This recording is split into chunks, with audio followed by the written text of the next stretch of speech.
প্রিয়তমা, যদি তুমি পাথর ভেঙে ফেলো ভুল পথে, আমার শাসন হবে ভয়ঙ্কর। তোমার চিন্তা করবে রাত।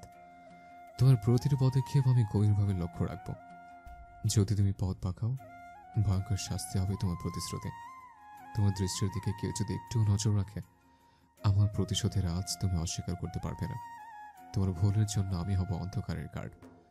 ভয়ঙ্কর শাসন আগুনে পড়বে তোমার অহংকার। আমার চোখের তীক্ষ্ণতা থাকবে সর্বদা। যতক্ষণ তুমি আমার নিয়মে চলবে, ততদিন শান্তি। প্রেমের নামে শাসন হবে কঠোর, অনুশাসন হবে অবিচল। তুমি যদি ভুল করো, তুমি পাবে এক ভয়ঙ্কর রাতের কল্লোল। কবিতা আবৃত্তি করে কিছু একটা ভেবে ডেভিল হেসে রুম ত্যাগ করে বাইরে চলে গেল নির্জন। তারপর ৩-৪ ঘন্টা বাসার বাইরে এবং ঘরে কঠোর পরিশ্রম করে সকাল 7:30টার দিকে নিধির পাশে শুয়ে ওকে জড়িয়ে ধরে ঘুমের রাজ্যে পাড়ি জমালো। সকাল 9:41। জানালার শুভ্র রঙা পর্দা ভেদ করে সূর্যের তীর্যক রশ্মি নিধির চোখ জোড়ার উপর পড়তেই ঘুম ভেঙে গেল নিধির। পিটপিট করে ঘাড় ঘুরিয়ে তাকাতেই দেখল পাশে শুয়ে আছে নির্জন। সাধারণত ঘুম থেকে ওঠার পর মানুষের মস্তিষ্কে নিউরনগুলোর সাথে সাথে কাজ করা শুরু করে, তবে সম্পূর্ণ কার্যক্ষমতায় পৌঁছাতে কিছুটা সময় লাগে। ঘুমের সময় মানুষের মস্তিষ্কের কিছু অংশ বিশ্রাম নেয় এবং ব্রেন ওয়েভ বা মস্তিষ্কের তরঙ্গ ধীর গতিতে চলে। ঘুম থেকে ওঠার পর মস্তিষ্ক ধীরে ধীরে তার স্বাভাবিক কার্যক্রমে ফিরে আসে। এজন্য কিছু মানুষ ঘুম থেকে ওঠার পর খানিকটা সময় ঘোরের মতো অবস্থায় থাকতে পারে, যাকে স্লিপ ইনারটিয়া বলে। নিধির ক্ষেত্রেও তাই হয়েছে। ও রাতে ঘটে যাওয়া কাহিনীগুলো ঘুম থেকে জাগ্রত হওয়ার সাথে সাথেই মনে করতে পারল না। আড়মোড়া ভেঙে বিছানা থেকে উঠতে নিলেই দেখলো নির্জনের হাত ওর পেটের উপর। নিধি নির্জনের হাত সরানোর জন্য তার হাতের উপর হাত রাখতে ধীরে ধীরে রাতের ভয়ঙ্কর ঘটনাগুলোর কথা মনে পড়ে গেল। সবকিছু মনে পড়তেই নির্জনের দিকে একবার ভয়ার্ত দৃষ্টিতে তাকিয়ে নির্জনের হাত সরিয়ে মুহূর্তেই বিছানার এক কোণে গুটিসুটি হয়ে বসে তীব্র স্বরে চিৎকার করে উঠল নিধি। নিধির এহেন চিৎকার শুনে নির্জনের শান্তির ঘুম ভেঙে গেল। ঘুম ঘুম চোখে নিধির দিকে তাকিয়ে বলে উঠল, সকাল সকালে জোরে চিৎকার করে উঠলো যে ডাকবে? কোনো খারাপ স্বপ্ন দেখে ভয় পেয়েছো নাকি? এসো, আমার বুকে এসো। বলেই নিধির দিকে এগিয়ে ওর হাত ধরতে গেলেই নিধি নির্জনের হাত ধাক্কা দিয়ে সরিয়ে দিয়ে চিৎকার করে বলতে থাকে, আপনি আমায় স্পর্শ করবেন না, আপনি খুনি, আপনি পাপী, সরুন সরুন আপনি। বলেই আরো গুটিসুটি হয়ে বসলো নিধি। ওর শরীর রীতিমতো থরথর করে কাঁপতে থাকলো। নিধির এহেন আচরণের কারণ কয়েক সেকেন্ডের মধ্যেই বুঝতে পেরে বাঁকা হাসলো নির্জন। কিছু একটা ভেবে নিধির দিকে হিংস্র দৃষ্টি নিক্ষেপ করে শোয়া থেকে উঠে নিধির কাছে এসে ওর হাত শক্ত করে ধরে বলতে থাকলো, বুঝেছি, রাতের ঘটনা মনে করে ভয় পাচ্ছ। আর এগুলো তো কিছুই না, আরো কাহিনী আছে, শুনবে? তুমি না শুনলে জোর করে শোনাবো, নইলে তো আমার মধ্যে সাহসী হতে পারবে না। নির্জন এভাবে হাত ধরাতে ব্যথায় আর্তনাদ করে উঠল নিধি। চেঁচিয়ে বলে উঠল, আপনার এই নিকৃষ্ট হাত দিয়ে আমায় ধরবেন না, ছাড়ুন আপনি আমায়, অসভ্য ইতর নরপশু, খুনি, প্রতারক। নিধির বলা শেষ শব্দটি শুনে মেজাজ বিগড়ে গেল নির্জনের। ঘাড় কাত করে নিধির দিকে রক্তিম দৃষ্টি নিক্ষেপ করে ডান হাত দিয়ে ওর মুখ চেপে ধরে ঘন ঘন শ্বাস ফেলে বলতে থাকলো, চুপ চুপ, একদম চুপ। হেই, আমাকে প্রতারক বলে সাহস তোর কি করে হলো? কার সাথে প্রতারণা করেছে? হ্যাঁ, তোর সাথে করেছে? তাই অন্য কারোর সাথে করেছে। আরে আমি তো তাদের শাস্তি দিয়েছে যারা আমার সাথে প্রতারণা করেছে। ওই আলমিরাতে যেটা দেখলে সেটা তো চালানোময়। আমার ভার্সিটির ফ্রেন্ড এতে, ও তো ছিল মিথ্যাবাদী। আমাকে প্রপোজ করে 2 দিন পর আরেকজন করে মনে ধরেছে, তাই তোর হাত আর পায়ের আঙুলগুলো ক্যাচ ক্যাচ করে কেটে ফেলেছিলাম। আরেকজন আছে আমার অফিসের কলিগ বর্ষা। ওই চরিত্রহীন নারীকে তো বিভিন্ন খাবারে বিষ দিয়ে অ্যাসিড এবং আগুনে পুড়িয়ে মেরেছে, আর সেই ছাইগুলো আমার ল্যাবরেটরি রুমের টেবিলে একটি বক্সে রেখেছে। আর শুনবি কাকে মেরেছে? তোর জন্য মার্ডার করেছে, মনে আছে রিমনের কথা? দিগন্তর বিয়েতে ও তোর দিকে খারাপ দৃষ্টিতে তাকিয়েছিল, সেই সাথে তোকে ইঙ্গিত করে বাজে কথা বলেছিল। ওকে তো আমি ওয়েটারদের চেঞ্জিং রুমে গিয়ে ক্ষতবিক্ষত করেছে। নিউজে তো দেখছিস, তাই না? এইবার ওর হত্যাকারীকে নিজে চোখে দেখে নেয়। হ্যাঁ, ওই খুনি আমি, ভালো করে দেখ দেখ। আর শোন, নেক্সট টার্গেট হবে মেহরাব। ওকে তো আমি টুকরো টুকরো করব। নিধি চোখ জোড়া বন্ধ করে আছে, ভয়ে পুরো শরীর কাঁপছে। নির্জনের সেদিকে ধ্যান নেই। নির্জন ক্ষুদ্র নিঃশ্বাস ফেলে ঘাড় কাত করে আবারও বলতে শুরু করলো, তারপর তোর বাবার বাড়ি থেকে আসার সময় বাসে একজন নেশাখোর চরিত্রহীন লোক তোর দিকে লোলুপ দৃষ্টিতে তাকিয়েছিল। সে সাথে বাসে থাকা অন্য মেয়েগুলোকে বাজেভাবে ছুঁয়েছে। ওকে আমি কৌশলে পুরো বাড়িতে নিয়ে ইচ্ছে মতো কাটাকাটি করে সেখানে মাটি চাপা দিয়েছে। বলেই নির্জন কিভাবে লোকটিকে মেরেছে উন্মাদের ন্যায় তার বিবরণ দিতে থাকলো। এদিকে নির্জনের মুখে এতগুলো মার্ডারের নৃশংস বর্ণনা শুনে নিধির মাথা ঘুরে উঠল, নিঃশ্বাস বন্ধ হয়ে আসার উপক্রম হয়ে এলো। সেদিকে হুঁশ নেই নির্জনের। সে তো কিভাবে মার্ডারগুলো করেছে সেগুলোর মজা করে বর্ণনা দিচ্ছে, আর কিছুক্ষণ পরপর পৈশাচিক হাসি দিচ্ছে। সবকিছু বলে নির্জন নিধির মুখ থেকে হাত সরাতেই গড়গড় করে বমি করে দিল নিধি। নিধি এভাবে বমি করে দেওয়াতে নির্জনের পরনে টি শার্ট, প্যান্ট এবং বিছানার চাদর নষ্ট হয়ে গেল। নির্জন চোখ জোড়া বন্ধ করে আবারও খুলল। অতঃপর নিধির পিঠে হাত বুলিয়ে বলতে থাকলো, এই রোমান্টিক ওয়েদারে তোমার বমি হওয়ার কারণে কি অন্য কিছু ইঙ্গিত করছে ডার্ক কুইন? বলেই বাঁকা হাসলো নির্জন। নির্জনের কথাগুলো নিধির কানে গেল না। নিধি আবারও বমি করে দিল বিছানায়। নিধির এহেন পরিস্থিতি দেখে নির্জন নিধিকে কোলে তুলে ওয়াশরুমে নিয়ে গেল। তারপর নিধিকে ফ্রেশ করে দিয়ে ওকে ধরে চেয়ারে বসিয়ে দিল। তারপর ওর কানের কাছে এসে ফিসফিস করে বলল, সকালে সূর্যের তেজটা প্রখর ছিল, কিন্তু এখন ঠান্ডা মনে হচ্ছে। সে সাথে তুমি বেশ ঠান্ডা হয়ে গেছো। সবকিছুই তো তোমাকে বললাম। এখন আমাকে একটা উপহার দাও। এই রোমান্টিক ওয়েদারে একটা রোমান্টিক গান শোনাও। ওই গানটা যেটা ফুলসজ্জার রাতে গিয়েছিল, বাতাসে গুনগুন এসেছে ফাগুন। উফ, ওটা যা গিয়েছিলে ওটা শোনাও। এই ভয়ঙ্কর পরিস্থিতিতে নির্জনের এহেন আবদার শুনে হতভম্ব হয়ে গেল নিধি। দুর্বল শরীর নিয়ে নড়ে চড়ে বসে নির্জনের দিকে করুণ দৃষ্টি নিক্ষেপ করে বলল, নির্জন, হুম, বুঝেছি, তোমার শরীর দুর্বল লাগছে। আচ্ছা, একটু পর শুনিও। আগে আমারটা শোনো। গানটা মনোযোগ দিয়ে শুনবে। এটা কিন্তু আমার ভীষণ প্রিয় গান। বলেই চোখ জোড়া বন্ধ করে গাওয়া শুরু করলো নির্জন। না জানে কই कैसी है ये जिंदगी हमारी আধুরি কাহিনী। ভেবে দেখেছো কি, তারা কত আলোকবর্ষ দূরে, আরো দূরে তুমি আর আমি ক্রমে ক্রমে যাবো সরে। কয়েক লাইন গেয়ে নির্জন চোখ জোড়া খুলতেই দেখলো নিধির চোখ বেয়ে টপ টপ করে পানি গড়িয়ে পড়ছে। সেটা দেখে নির্জন নিধির চোখের পানি মুছে বলে উঠল, আর শেষের দুই লাইন শুনে কষ্ট পেলে নাকি? আরে বোকা বউ আমার, আমরা কখনোই দূরে সরে যাব না। তুমি যেতে চাইলে তোমাকে যেতে দেব না। আচ্ছা, আমি আগে আমার পোশাক এবং বিছানার চাদর পাল্টে নেই। তুমি এখানে বসে রেস্ট করো, তারপর আমরা আরো অনেক গল্প করব। ওকে? বলেই নিধির ঠোঁট জোড়ায় আলতো করে চুমু দিয়ে বিছানার চাদর উঠিয়ে ওয়াশরুমে চলে গেল নির্জন। নির্জন ওয়াশরুমে যেতে নিধি সেদিকে দৃষ্টি নিক্ষেপ করে টেবিলে থাকা গ্লাসের পানি ঢকঢক করে খেয়ে নিল। অতঃপর টেবিলের উপর রাখা নির্জনের মোবাইল, ওষুধের বক্স এবং প্রেসক্রিপশন নিয়ে রুম থেকে বেরিয়ে যখনই দরজা আটকাতে যাবে তখনই নির্জন এসে দরজায় হাত দিয়ে নিধিকে আটকাতে চাইল। নিধি কোনো উপায় না পেয়ে দরজা আরেকটু আটকাতেই নির্জনের হাতের তালুতে খুব জোরে চাপ লাগতেই অসহ্য যন্ত্রণায় আর্তনাদ করে নিচে বসে পড়ল নির্জন। এই ফাঁকে নিধি তড়িঘড়ি করে সদর দরজা দিয়ে বেরিয়ে গেল। এলোমেলো পায়ে দৌড়াতে লাগলো রাস্তা দিয়ে। রাস্তার মানুষগুলো এমন এলোকেশী নারীটিকে দেখে কি ভাবছে সেদিকে মনোনিবেশ করার সময় নেই নিধির। বরং সে দৌড়ানোর সময় বার কয়েক পেছনে তাকিয়েছে আর ভেবেছে, এই বুঝি নির্জন চলে এলো, এখনই আমাকে ধরে নিয়ে গিয়ে কঠোর শাস্তি দিবে। কথাগুলো ভাবতেই গায়ে কাঁপন শুরু হলো নিধির। দুর্বল শরীরে দৌড়াতে দৌড়াতে মাথা ঘুরে উঠল নিধির। আবারও বমি বমি ভাব হচ্ছে। এভাবে একসময় একটা গলিতে গিয়ে একটা দেয়ালে পিঠ ঠেকিয়ে দাঁড়িয়ে ঘন ঘন শ্বাস ফেলল নিধি। তারপর নির্জনের মোবাইল থেকে মাহিরের নাম্বার বের করে ফোন করলো। কয়েকবার রিং হওয়ার পর মাহির ফোন রিসিভ করতে নিধি শুকনো ঢোক গিলে ডাক্তার মায়ার ফোন নাম্বার চাইলো। মাহির বেশ অবাক হয়ে জিজ্ঞাসা করলো, আপু আপনি ঠিক আছেন তো? নির্জন ভাইয়ের নাম্বার থেকে কল করলেন যে, আপনার ফোন কোথায়? নিধি মাহিরের কথার বিপরীতে বলে উঠল, এইসব বিষয়ে পরে কথা বলবো, আগে মায়া আন্টির ফোন নাম্বার দিন প্লিজ। মাহির কিছুটা চিন্তিত হয়ে ফোন কেটে মেসেজ করে ডক্টর মায়ের নাম্বার দিল। নিধি তৎক্ষণাৎ ডক্টর মায়ের নাম্বারে কল দিল। 2 বার পরিপূর্ণ রিং হয়ে কেটে যাওয়ার পর 3 বারের সময় রিসিভ করলেন ডক্টর মায়া। ফোন রিসিভ করে হ্যালো বলতে নিধি স্বস্তির নিঃশ্বাস ফেলে করুণ স্বরে ডক্টর মায়াকে নির্জনের করা ঘটনাগুলো সব বলল, কিন্তু খুন খারাপির বিষয়টি বলল না। আপাতত ওর মনে একটা প্রশ্ন ঘুরপাক খাচ্ছে, এতদিন চিকিৎসা নেওয়ার পরেও, প্রতিদিন নিয়মিত ওষুধ খাওয়ার পরেও নির্জন কেন সুস্থ হলো না। কথাগুলো ভেবে ডাক্তার মায়াকে কান্না মিশ্রিত স্বরে প্রশ্নগুলো করলো। ডাক্তার মায়া কিছুটা চিন্তিত হয়ে নিধিকে বললেন।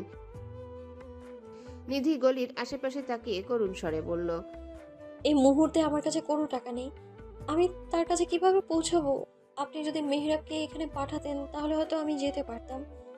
আমার খুব ভয় লাগছে আন্টি। ফোনের অপর পাশ থেকে নিধির কান্নার শব্দ শুনে ভীষণ মায়া হলো ডাক্তার মায়ার। তিনিও তো একদিন এভাবেই কেঁদেছিলেন, কিন্তু তখন কেউ ছিল না তার পাশে, নিজেকেই সংগ্রাম করতে হয়েছে। ভেবে নিধিকে শান্ত করার জন্য ভরসার সহিত বললেন, বলেই ফোন রেখে দিয়ে মেহেরাবকে কল করে সবকিছু বললেন ডাক্তার মায়া।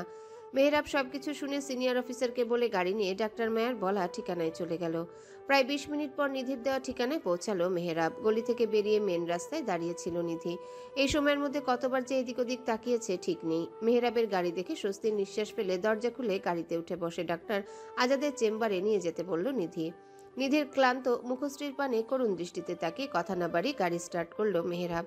প্রায় আধা ঘন্টা পর ডক্টর আজাদের চেম্বারে পৌঁছাতে তার অ্যাসিস্ট্যান্টের কাছে জানতে পারলো যে সে আজ চেম্বারে বসবে না। অ্যাসিস্ট্যান্টের এহেন কথা শুনে ক্লান্ত মুখমণ্ডল চুপসে গেল নিধির। নিধির দিকে তাকিয়ে মেহেরাব ম্লান হেসে ভরসার সহিত বলল, চিন্তা করো না নিধি, ব্যাপারটা যেহেতু আর্জেন্ট তাই আজাদ স্যারের বাসায় তোমাকে নিয়ে যাচ্ছি। স্যারের সাথে আমার খুব ভালো সম্পর্ক, আশা করি তোমাকে দেখে তিনি কিছু মনে করবেন না। মেহেরাবের এহেন কথায় ধোঁয়াশার মাঝেও মনে হয় আলোর দিশা পেল নিধি। মলিন স্বরে বলল, আপনি খুব ভালো মানুষ মেহেরাব, আমি চিরজীবন আপনার কাছে কৃতজ্ঞ থাকবো। নিধির কথা শুনে অপর দিকে তাকিয়ে তাচ্ছিল্যের হাসি দিল মেহেরাব। তারপর নিধিকে নিয়ে রওনা হলো ডাক্তার আজাদের বাসায়।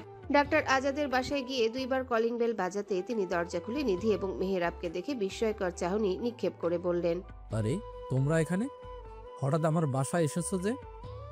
মেহেরাব এবং নিধি ডক্টর আজাদের দিকে তাকিয়ে সালাম দিল। মেহেরাব সৌজন্যমূলক হাসি দিয়ে নিধির বলা কথাগুলো তাকে বুঝিয়ে বলল। সবকিছু শুনে ডক্টর আজাদের চেহারার ভাব পাল্টে গেল। জিহবা দিয়ে ঠোঁটজোড়া ভিজিয়ে মেহেরাব এবং নিধিকে ঘরে প্রবেশ করতে বলল। মেহেরাব ঘরে প্রবেশ করে ব্যস্ত ভঙ্গিতে বলল, স্যার, আমি একটা মিটিং ফেলে রেখে কিছু সময়ের জন্য চলে এসেছি। মিটিংটি এখনো চলমান, আমাকে এখন যেতে হবে। বলেই নিধির দিকে তাকিয়ে বলল, নিধি, তুমি স্যারের সাথে কথাগুলো বলো আর আমার জন্য অপেক্ষা করো। আমি মিটিংটা শেষ করে তোমাকে নিয়ে যাব। বলেই মেহেরাব ডাক্তার আজাদকে সালাম দিয়ে সেখান থেকে প্রস্থান করলো। এদিকে মেহেরাবের যাওয়ার পানে তাকিয়ে বাঁকা হাসলো ডাক্তার আজাদ। নিধিকে সোফায় বসতে বলে তিনি চলে গেলেন কিচেনে। নিধির জন্য শরবত বানিয়ে এনে টি টেবিলে রেখে সোফায় বসে বললেন, কি ভাবছো এই বাসায় আমি একা কেন? আসলে আমার স্ত্রী পরলোক গমন করেছে আরও 6 বছর আগে। আমার 2 জন মেয়ে লন্ডনে সেটেলড, আর আমি কাজের সুবাদে এখানেই থাকি। আচ্ছা, মেহরাবের থেকে তো সবকিছু শুনলাম, এইবার কি তুমি আমাকে আমার করা প্রেসক্রিপশনটা দিতে পারবে? সেটা কি সাথে এনেছো?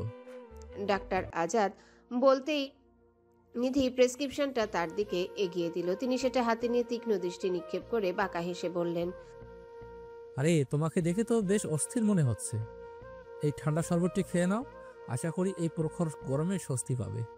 ডাক্তার আজাদের কথা মতো নিধি গ্লাসে মুখ লাগিয়ে কিছুটা শরবত খেলো। তারপর ডাক্তার আজাদের দিকে তাকিয়ে নির্জনের এহেন পরিস্থিতির কথা জিজ্ঞাসা করতে তিনি ডেভিল হেসে বলে উঠলেন, যদি বলি নির্জনের এই ভয়ঙ্কর পরিণতি আমার দেওয়া ওষুধের কারণে হয়েছে, তাহলে কি তুমি বিশ্বাস করবে?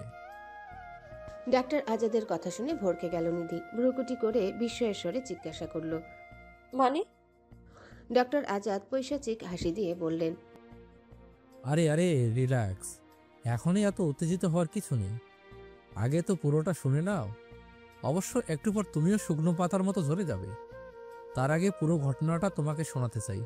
আফটার অল তুমি তারই স্ত্রী।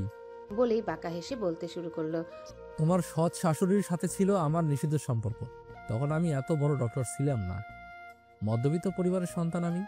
চোখে ছিল অনেক স্বপ্ন, কিন্তু হাতে তেমন টাকা ছিল না। তোমার শ্বশুর অসুস্থ হওয়ার পর আমাদের হসপিটালে সায়রা বেগম তাকে দেখাতে নিয়ে আসে। আমার কেন জানি তার স্বামীকে দেখে খুব মায়া হয়েছিল, সেই সাথে তাকে দেখেও। তোমার শ্বশুরের শারীরিক কন্ডিশন আগের থেকেই খারাপ ছিল। চিকিৎসা করার পরেও তিনি হার্ট অ্যাটাক করে মৃত্যুবরণ করেন, আর আমাকে দিয়ে যায় সুবর্ণ সুযোগ। তারপর আমি নিজে থেকে নির্জনদের বাসায় আসা যাওয়া করতাম, খোঁজখবর নিতাম। তবে নির্জন যখন স্কুলে যেত তখন এক পর্যায়ে তোমার শাশুড়ির সাথে আমার সম্পর্ক গভীর হয়, আর আমি তাকে বিয়ের প্রতিশ্রুতি দিই এবং সে আমাকে সেই সব সম্পত্তি দেওয়ার প্রতিশ্রুতি দেয়। কিন্তু সেখানে জটলা পাখায় এই অসভ্য ছেলেটা নির্জন একদিন ও আমাদেরকে আপত্তিকর অবস্থায় দেখে ফেলে এবং আমি কোনো রকমের মুখ ঢেকে ওকে ধাক্কা দিয়ে বাইরে চলে যাই। আর তারপর এক সময় জানতে পারি তোমার শাশুড়ি নাকি শয্যাশায়ী। আমার এতদিনের সাজানো সমস্ত প্ল্যান ভেস্তে দিয়েছিল নির্জন। তারপর আমাকে এই পর্যায়ে আসতে কঠোর পরিশ্রম করতে হয়েছে। যাই হোক, তখনই আমার কেন জানি সন্দেহ হয়েছিল যে তোমার শাশুড়ি অসুস্থ হওয়ার পেছনে নির্জনের হাত নেই তো। হ্যাঁ, অবশেষে সন্দেহটা সত্যি হলো তখন, যখন এতগুলো বছর পর নির্জন আমার এই চেম্বারে আমার পেশেন্ট হয়ে এলো। ওকে এক পলক দেখেই আমি চিনে ফেলেছিলাম, কিন্তু ও আমাকে চিনতে পারেনি, কারণ ও আমাকে এর আগে কখনো দেখেনি। ব্যাস, মেঘ না চাইতেও বৃষ্টি পেয়ে গেলাম। আমার মধ্যে থাকা এতদিনের জমানো ফুর্তিসৎ স্পৃহা হুর হুর করে জাগ্রত হয়ে উঠল। ডক্টর মায়ার দেওয়া ভালো ওষুধগুলো চেঞ্জ করে যেই ওষুধগুলোতে সাইড এফেক্ট হয় সেগুলো লিখে দিলাম। আরও মজার বিষয় হলো, তুমি আমারই বলে দেওয়া ফার্মেসি থেকে ওষুধগুলো কিনে নিলে আর ওকে খাওয়ালে। তারপর বাকি কাহিনী তো নিজেই ভোগ করেছো। ও, কি কি ওষুধ দিয়েছি আর সেগুলোতে কি কি সাইড ইফেক্ট আছে সেটা শুনবে না? আচ্ছা শোনো, সাইক্লোটিক্সিন, এটি মস্তিষ্কের নিউরোট্রান্সমিটারগুলোতে রিয়াকশন তৈরি করে এবং মানসিকভাবে স্থির থাকা কঠিন করে তোলে। এর সাইড ইফেক্ট হলো ঘুমের তীব্র অভাব, মস্তিষ্কের মধ্যস্থ চিন্তা ও বোধশক্তি দুর্বল করে। এই ওষুধটি নির্জনকে দিনরাত জেগে থাকার এবং নানা অস্বাভাবিক চিন্তা ও ভ্রান্তির জগতে নিয়ে গিয়েছে। ডিপ্রেসার, এটি নির্জনের মনকে ধীরে ধীরে বিষণ্ণ করে তুলেছে, তার আত্মবিশ্বাস এবং ইচ্ছাশক্তি নষ্ট করে দিয়েছে। সেই সাথে মানসিক অবসাদ, স্বপ্নভঙ্গ এবং আত্মহত্যার ঝুঁকি বৃদ্ধি করে দিয়েছে। এই ওষুধের কারণে নির্জন ক্রমাগতভাবে নিজেকে শেষ করে দেওয়ার কথা ভাবতে থাকে। আশা করি তুমি সেটা ভালোভাবে উপলব্ধি করেছো। ইনসানিক্স, এটি নির্জনের ভেতরের অনুভূতিগুলোকে আরও গভীরভাবে জাগিয়ে তোলে এবং হিংস্রতা বাড়িয়ে দিয়েছে। সেই সাথে সহিংসতা ও ক্রোধের স্ফুরণ বৃদ্ধি করেছে। আর এই ওষুধটি নির্জনের ভেতরে আগ্রাসন সৃষ্টি করেছে এবং তাকে প্রতিদিন আরও হিংস্র ও ভয়ঙ্কর করে তুলেছে, যেন নিজের কিংবা অন্য কারো ক্ষতি করতে তার দ্বিধা না থাকে। হ্যালোসিনাজিন, এটি নির্জনের মনে বিকৃত চিন্তা এবং ভ্রান্তির সঞ্চার ঘটিয়েছে এবং বাস্তব আর কল্পনার পার্থক্য ঘুষিয়ে দিয়েছে। ফলে তার তীব্র হ্যালুসিনেশন, ভয়ানক বিভ্রম এবং অতিরিক্ত অস্বস্তি অনুভব হয়েছে। এই ওষুধের কারণে নির্জন ঘরে বসেই অবাস্তব দৃশ্য দেখেছে এবং সে ভয়ঙ্কর দুঃস্বপ্নে আটকে পড়েছে। ইরেটল, এটি মস্তিষ্কের রাগ এবং হতাশা সংক্রান্ত অংশগুলোতে কার্যক্ষমতা বাড়িয়ে দিয়েছে, তার স্থায়ী মানসিক অশান্তি সৃষ্টি করেছে এবং উদ্বেগ, মাথা ব্যথা এবং গায়ে অস্বাভাবিক অস্থিরতা তৈরি করেছে। এই ওষুধের কারণে নির্জনের ধৈর্য একেবারে শূন্য হয়ে গেছে এবং সে ক্ষণে ক্ষণে রাগের মধ্যে ফেটে পড়েছে। ডক্টর আজাদ প্রতিটা ওষুধের বর্ণনা দিয়ে ভয়ানকভাবে হেসে উঠল এবং বলল, নিধি, তুমি কি বুঝতে পারছো না? এই ওষুধগুলো ওকে ধ্বংস করার জন্যই বানানো হয়েছে। একদিন নির্জন এমন অবস্থায় পৌঁছাবে যেখানে সে তার নিজের শরীর আর মনকে সহ্য করতে পারবে না। সে হয় নিজেই নিজেকে শেষ করবে অথবা আমার মতো মানুষের হাতে বন্দী হয়ে থাকবে চিরকাল। নিধি আতঙ্কিতভাবে ডক্টর আজাদের মুখের দিকে তাকিয়ে ঘৃণার স্বরে বলল, ছি, একজন ডক্টর হয়ে পেশেন্টের ক্ষতি করতে আপনার বিবেকে বাধ্য না? আরে সে তো আপনার পেশেন্ট ছিল, আর তার দ্বারা তো আপনার ক্ষতি হওয়ার কোনো আশঙ্কা ছিল না, তবু আপনি এই জঘন্য কাজটা করতে পারলেন। ধিক্কার জানাই আপনার এই মন মানসিকতাকে। বলেই নিধি সোফা থেকে উঠে গিয়ে যখনই সদর দরজার দিকে পা রাখতে যাবে তখনই পেছন থেকে ডক্টর আজাদ নিধির চুলের মুঠি ধরে রাগী স্বরে বলে উঠলেন, আমার বয়স হলেও এখনো শক্তি কমেনি। তোর কি মনে হয় তোকে বাইরে গিয়ে ঘোষণা দেওয়ার জন্য এতক্ষণ এগুলো বলেছি? তোকে তো এখানে মেরে তারপর গুম করব, তাই বলছি। ওই শরবতে আমি হাইড্রোজের ঘুমের ওষুধ মিশিয়ে দিয়েছি। ভাগ্যিস তুই পুরোটা খাসনি, নইলে তো গল্প শোনার মধ্যে ঘুমিয়ে যেতি। সমস্যা নেই, তোর এই পাগলা স্বামীকে নিয়ে এত কষ্ট করতে হবে না। ও আরও পাগল হবে, একসময় মারাও যাবে। তার আগে তোকে ওপারে পাঠাবো। বলেই নিধির চুলের মুঠি আরো শক্ত করে ধরে টি টেবিল থেকে গ্লাস এনে নিধির মুখে ধরতেই মুহূর্তেই কারো হাতের ধাক্কায় গ্লাসটি ফ্লোরে পড়ে ভেঙে কাঁচগুলো এদিক সেদিক ছড়িয়ে গেল। আকস্মিক এহেন কাণ্ডে নিধি এবং ডাক্তার আজাদ ঘাড় ঘুরিয়ে তাকাতেই দেখলো নির্জন হাতে ধারালো ছুরি নিয়ে ঘাড় কাত করে ডাক্তার আজাদের দিকে রক্তিম দৃষ্টিতে তাকিয়ে আছে। নির্জনের আকস্মিক উপস্থিতিতে বিস্ময়ে শেষ চূড়ায় পৌঁছালো ডাক্তার আজাদ এবং নিধি। ডাক্তার আজাদ নিধির চুলের মুঠি ছেড়ে দিয়ে কণ্ঠে আতঙ্ক নিয়ে বললেন, নির্জন, তুমি এখানে? ডাক্তার আজাদের কথা শুনে নির্জন হিংস্র দৃষ্টি নিক্ষেপ করে গম্ভীর স্বরে বলে উঠল, আমি এসেছি। আমার নিরু আমাকে আঘাত করে, আমার ফোন নিয়ে বাসা ছেড়ে পালিয়ে গিয়েছিল। কিন্তু বেচারে জানে না যে আমার ফোনের সাথে ল্যাপটপের ওয়াইফাই নেটওয়ার্ক কানেক্ট করা। সেখান থেকে তো লোকেশন ট্র্যাক করে আমি ওর অবস্থান সম্পর্কে জানতে পারলাম। এরপর তোর এখানে এসে ভাবলাম ওকে বুঝিয়ে শুনিয়ে নিয়ে যাব, না বুঝতে চাইলে ছুরিটা দিয়ে ভয় দেখিয়ে যাব। কিন্তু এখানে এসে সবকিছু শোনার পর মনে হলো ছুরিটাকে সঠিক কাজে ব্যবহার করতে পারবো। থ্যাঙ্কস রে। জানিস, আমার ইদানিং খুন করার জন্য হাতটা কেমন নিষ্পিস করে, আর তোকে দেখে তো পুরো শরীরটাই লুকে নিতে ইচ্ছা করছে। আচ্ছা, তাহলে অপারেশন শুরু করি, কি বলিস? তাছাড়া তুই যে পাপ করেছিস তার জন্য এতটুকু শাস্তিও কম হবে। তবুও আমি তোকে যথেষ্ট শাস্তি দেওয়ার চেষ্টা করব। বলেই মুহূর্তেই ডক্টর আজাদের বুকে ছুরি দিয়ে টান দিল নির্জন। ডাক্তার আজাদ চিৎকার করে ফ্লোরে পড়ে যেতেই নির্জন নিধির দিকে তাকিয়ে ওর হাত ধরে ডাইনিং টেবিলের কাছে থাকা চেয়ারে বসিয়ে পকেট থেকে রশি বের করে মুহূর্তে ওর হাত পা বেঁধে দিল। তারপর কালো কাপড় দিয়ে ওর মুখ বেঁধে দিল যেন চিৎকার করতে না পারে। নির্জনের এহেন কাণ্ডে বাকরুদ্ধ হয়ে গেল নিধি। করুণ স্বরে শব্দ করতে যাবে ঠিক তখনই নির্জন নিধির গালে হাত রেখে মুচকি হেসে বলল, শ্শ্, আরো সাহসী হতে হবে তোমাকে। এখন তোমাকে লাইফ মার্ডার দেখাবো, যেন ভবিষ্যতে তোমার আমাকে হেল্প করতে সমস্যা না হয়। বলেই নিধির ঘামে ভেজা কপালে আলতো করে চুমু দিয়ে ডক্টর আজাদের দিকে ঘাড় কাত করে হিংস্র দৃষ্টি নিক্ষেপ করে ধীরে ধীরে এগিয়ে গেল।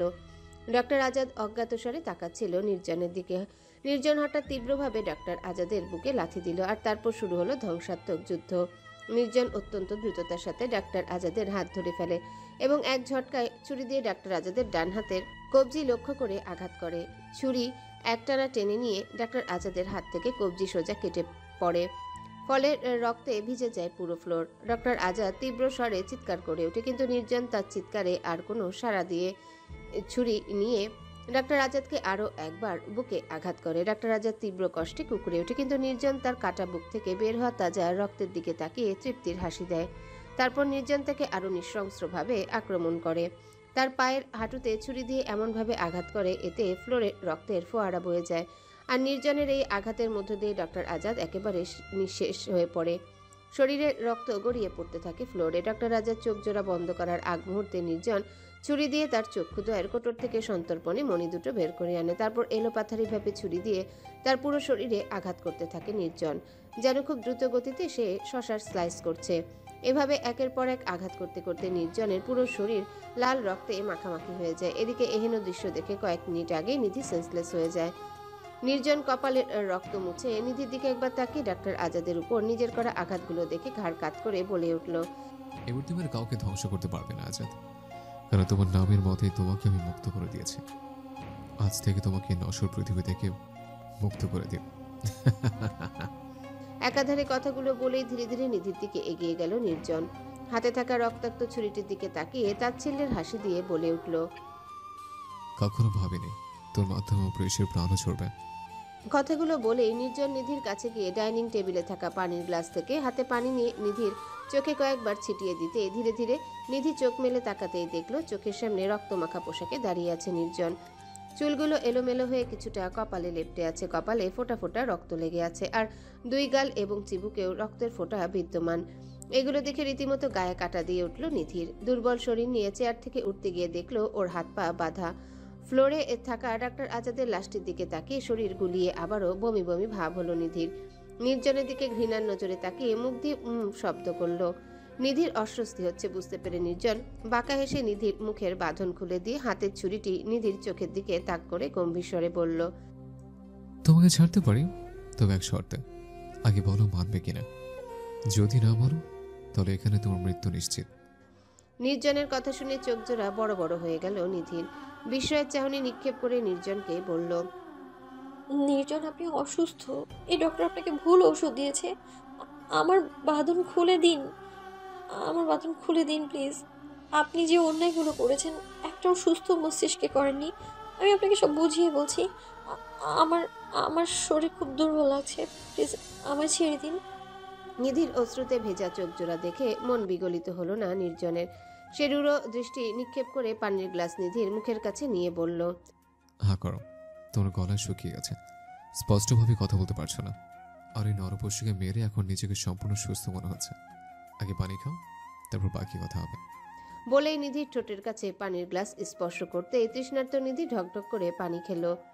নির্জন পানির গ্লাস টেবিলে রাখতেই নিধি কাঁপা কাঁপা স্বরে বলল, নির্জন, এখানে আমার খুব ভয় লাগছে, প্লিজ আমার বাঁধন খুলে দিন। নিধির কথা উপেক্ষা করে বাঁকা হাসল নির্জন। অতঃপর ফ্লোরে হাঁটু গেড়ে বসে নিধির হাত ধরে মুচকি হেসে বলল, জানো ডার্ক কুইন, ভেবেছিলাম এই ছুরিটা দিয়ে এখন তোমার প্রাণ কেড়ে নেব, কারণ আজ তুমি পালিয়ে গিয়ে ভয় অন্যায় করেছ। কিন্তু পরক্ষণেই ভাবলাম এখন একজনকে মার্ডার করা বাকি আছে, আর সে হলো মেহরাব। এক কাজ করো, তুমি ওর বাসার ঠিকানাটা দিয়ে আমাকে সাহায্য করো, বাকি কাজ আমি একাই করতে পারবো। খুব স্বাভাবিক স্বরে কথাগুলো বলল নির্জন।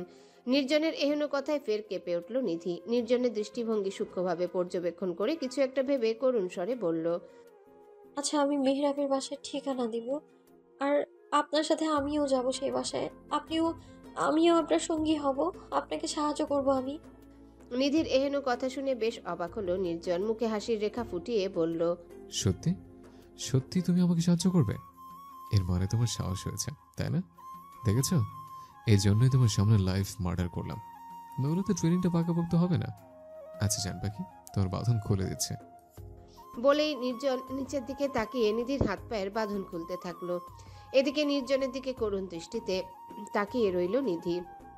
আজ যেন সে নিষ্প্রাণ। নির্জন নিধির হাতে পায়ের বাঁধন খুলে দেওয়ার পর নিধি নির্জনকে ম্লান হেসে বলল, থ্যাঙ্কস নির্জন, এতক্ষণ আমার সত্যি খুব অস্বস্তি হচ্ছিল, এখন একটু শান্তি লাগছে। নির্জন মুচকি হেসে পরনের শার্ট খুলে ফ্লোরে ছুঁড়ে মারল। অতঃপর প্যান্টের পকেট থেকে শুভ্র রঙা রুমাল দিয়ে চেহারায় লেপ্টে থাকা রক্ত মুছে সেটাও ফ্লোরে ছুঁড়ে দিয়ে নিধিকে শক্ত করে জড়িয়ে ধরে ওর কানের কাছে এসে হাসকি ভয়েসে বলল, এখন আমারও খুব শান্তি লাগছে নিরু। কত সময় পর এই বুকে এক চিলতে শান্তি পেলাম বলো তো। আজ রাতের পর আমরা অনেক দূরে চলে যাব, বুঝলে, যেখানে পরিচিত কেউ আমাদের খুঁজে পাবে না। আমাদের মাঝে কোনো তৃতীয় ব্যক্তির ছাও আসবে না। বলো, যাবে আমার সাথে? নিধি নির্জনের ঘামে ভিজে থাকা বুকে মাথা ঠেকিয়ে চোখ জোড়া বন্ধ করে বলল, অনেক দূরে চলে যাব নির্জন, আপনি যা বলবেন তাই হবে। তার আগে এখান থেকে আমায় নিয়ে চলুন, নইলে যে কোনো সময় পুলিশ চলে আসতে পারে এখানে। বলেই চোখের পানি মুছল নিধি। নির্জন নিধির কপালে আলতো করে চুমু দিয়ে বলল, বাহ, তোমার দেশে বেশ বুদ্ধি আছে। চলো জান পাখি। বলেই সদর দরজা পেরিয়ে আগে আগে হাঁটতে থাকলো নির্জন। গাড়ির কাছে গিয়ে গাড়ির দরজা খুলে পেছনে তাকাতেই দেখলো নিধি এলোমেলো পায়ে বিপরীত দিকে থাকা সরু একটি রাস্তা দিয়ে দৌড়ে যাচ্ছে। নিধির এহেন কাণ্ড দেখে মেজাজ বিগড়ে গেল নির্জনের। গাড়ির দিকে তাকিয়ে ভাবলো, এ রাস্তা দিয়ে গাড়ি যাবে না। উফ, কাজটা তুমি ভালো করলে না ডার্ক কুইন। অবশেষে নিজের পাতা ফাঁদে নিজে জড়িয়ে গেলে।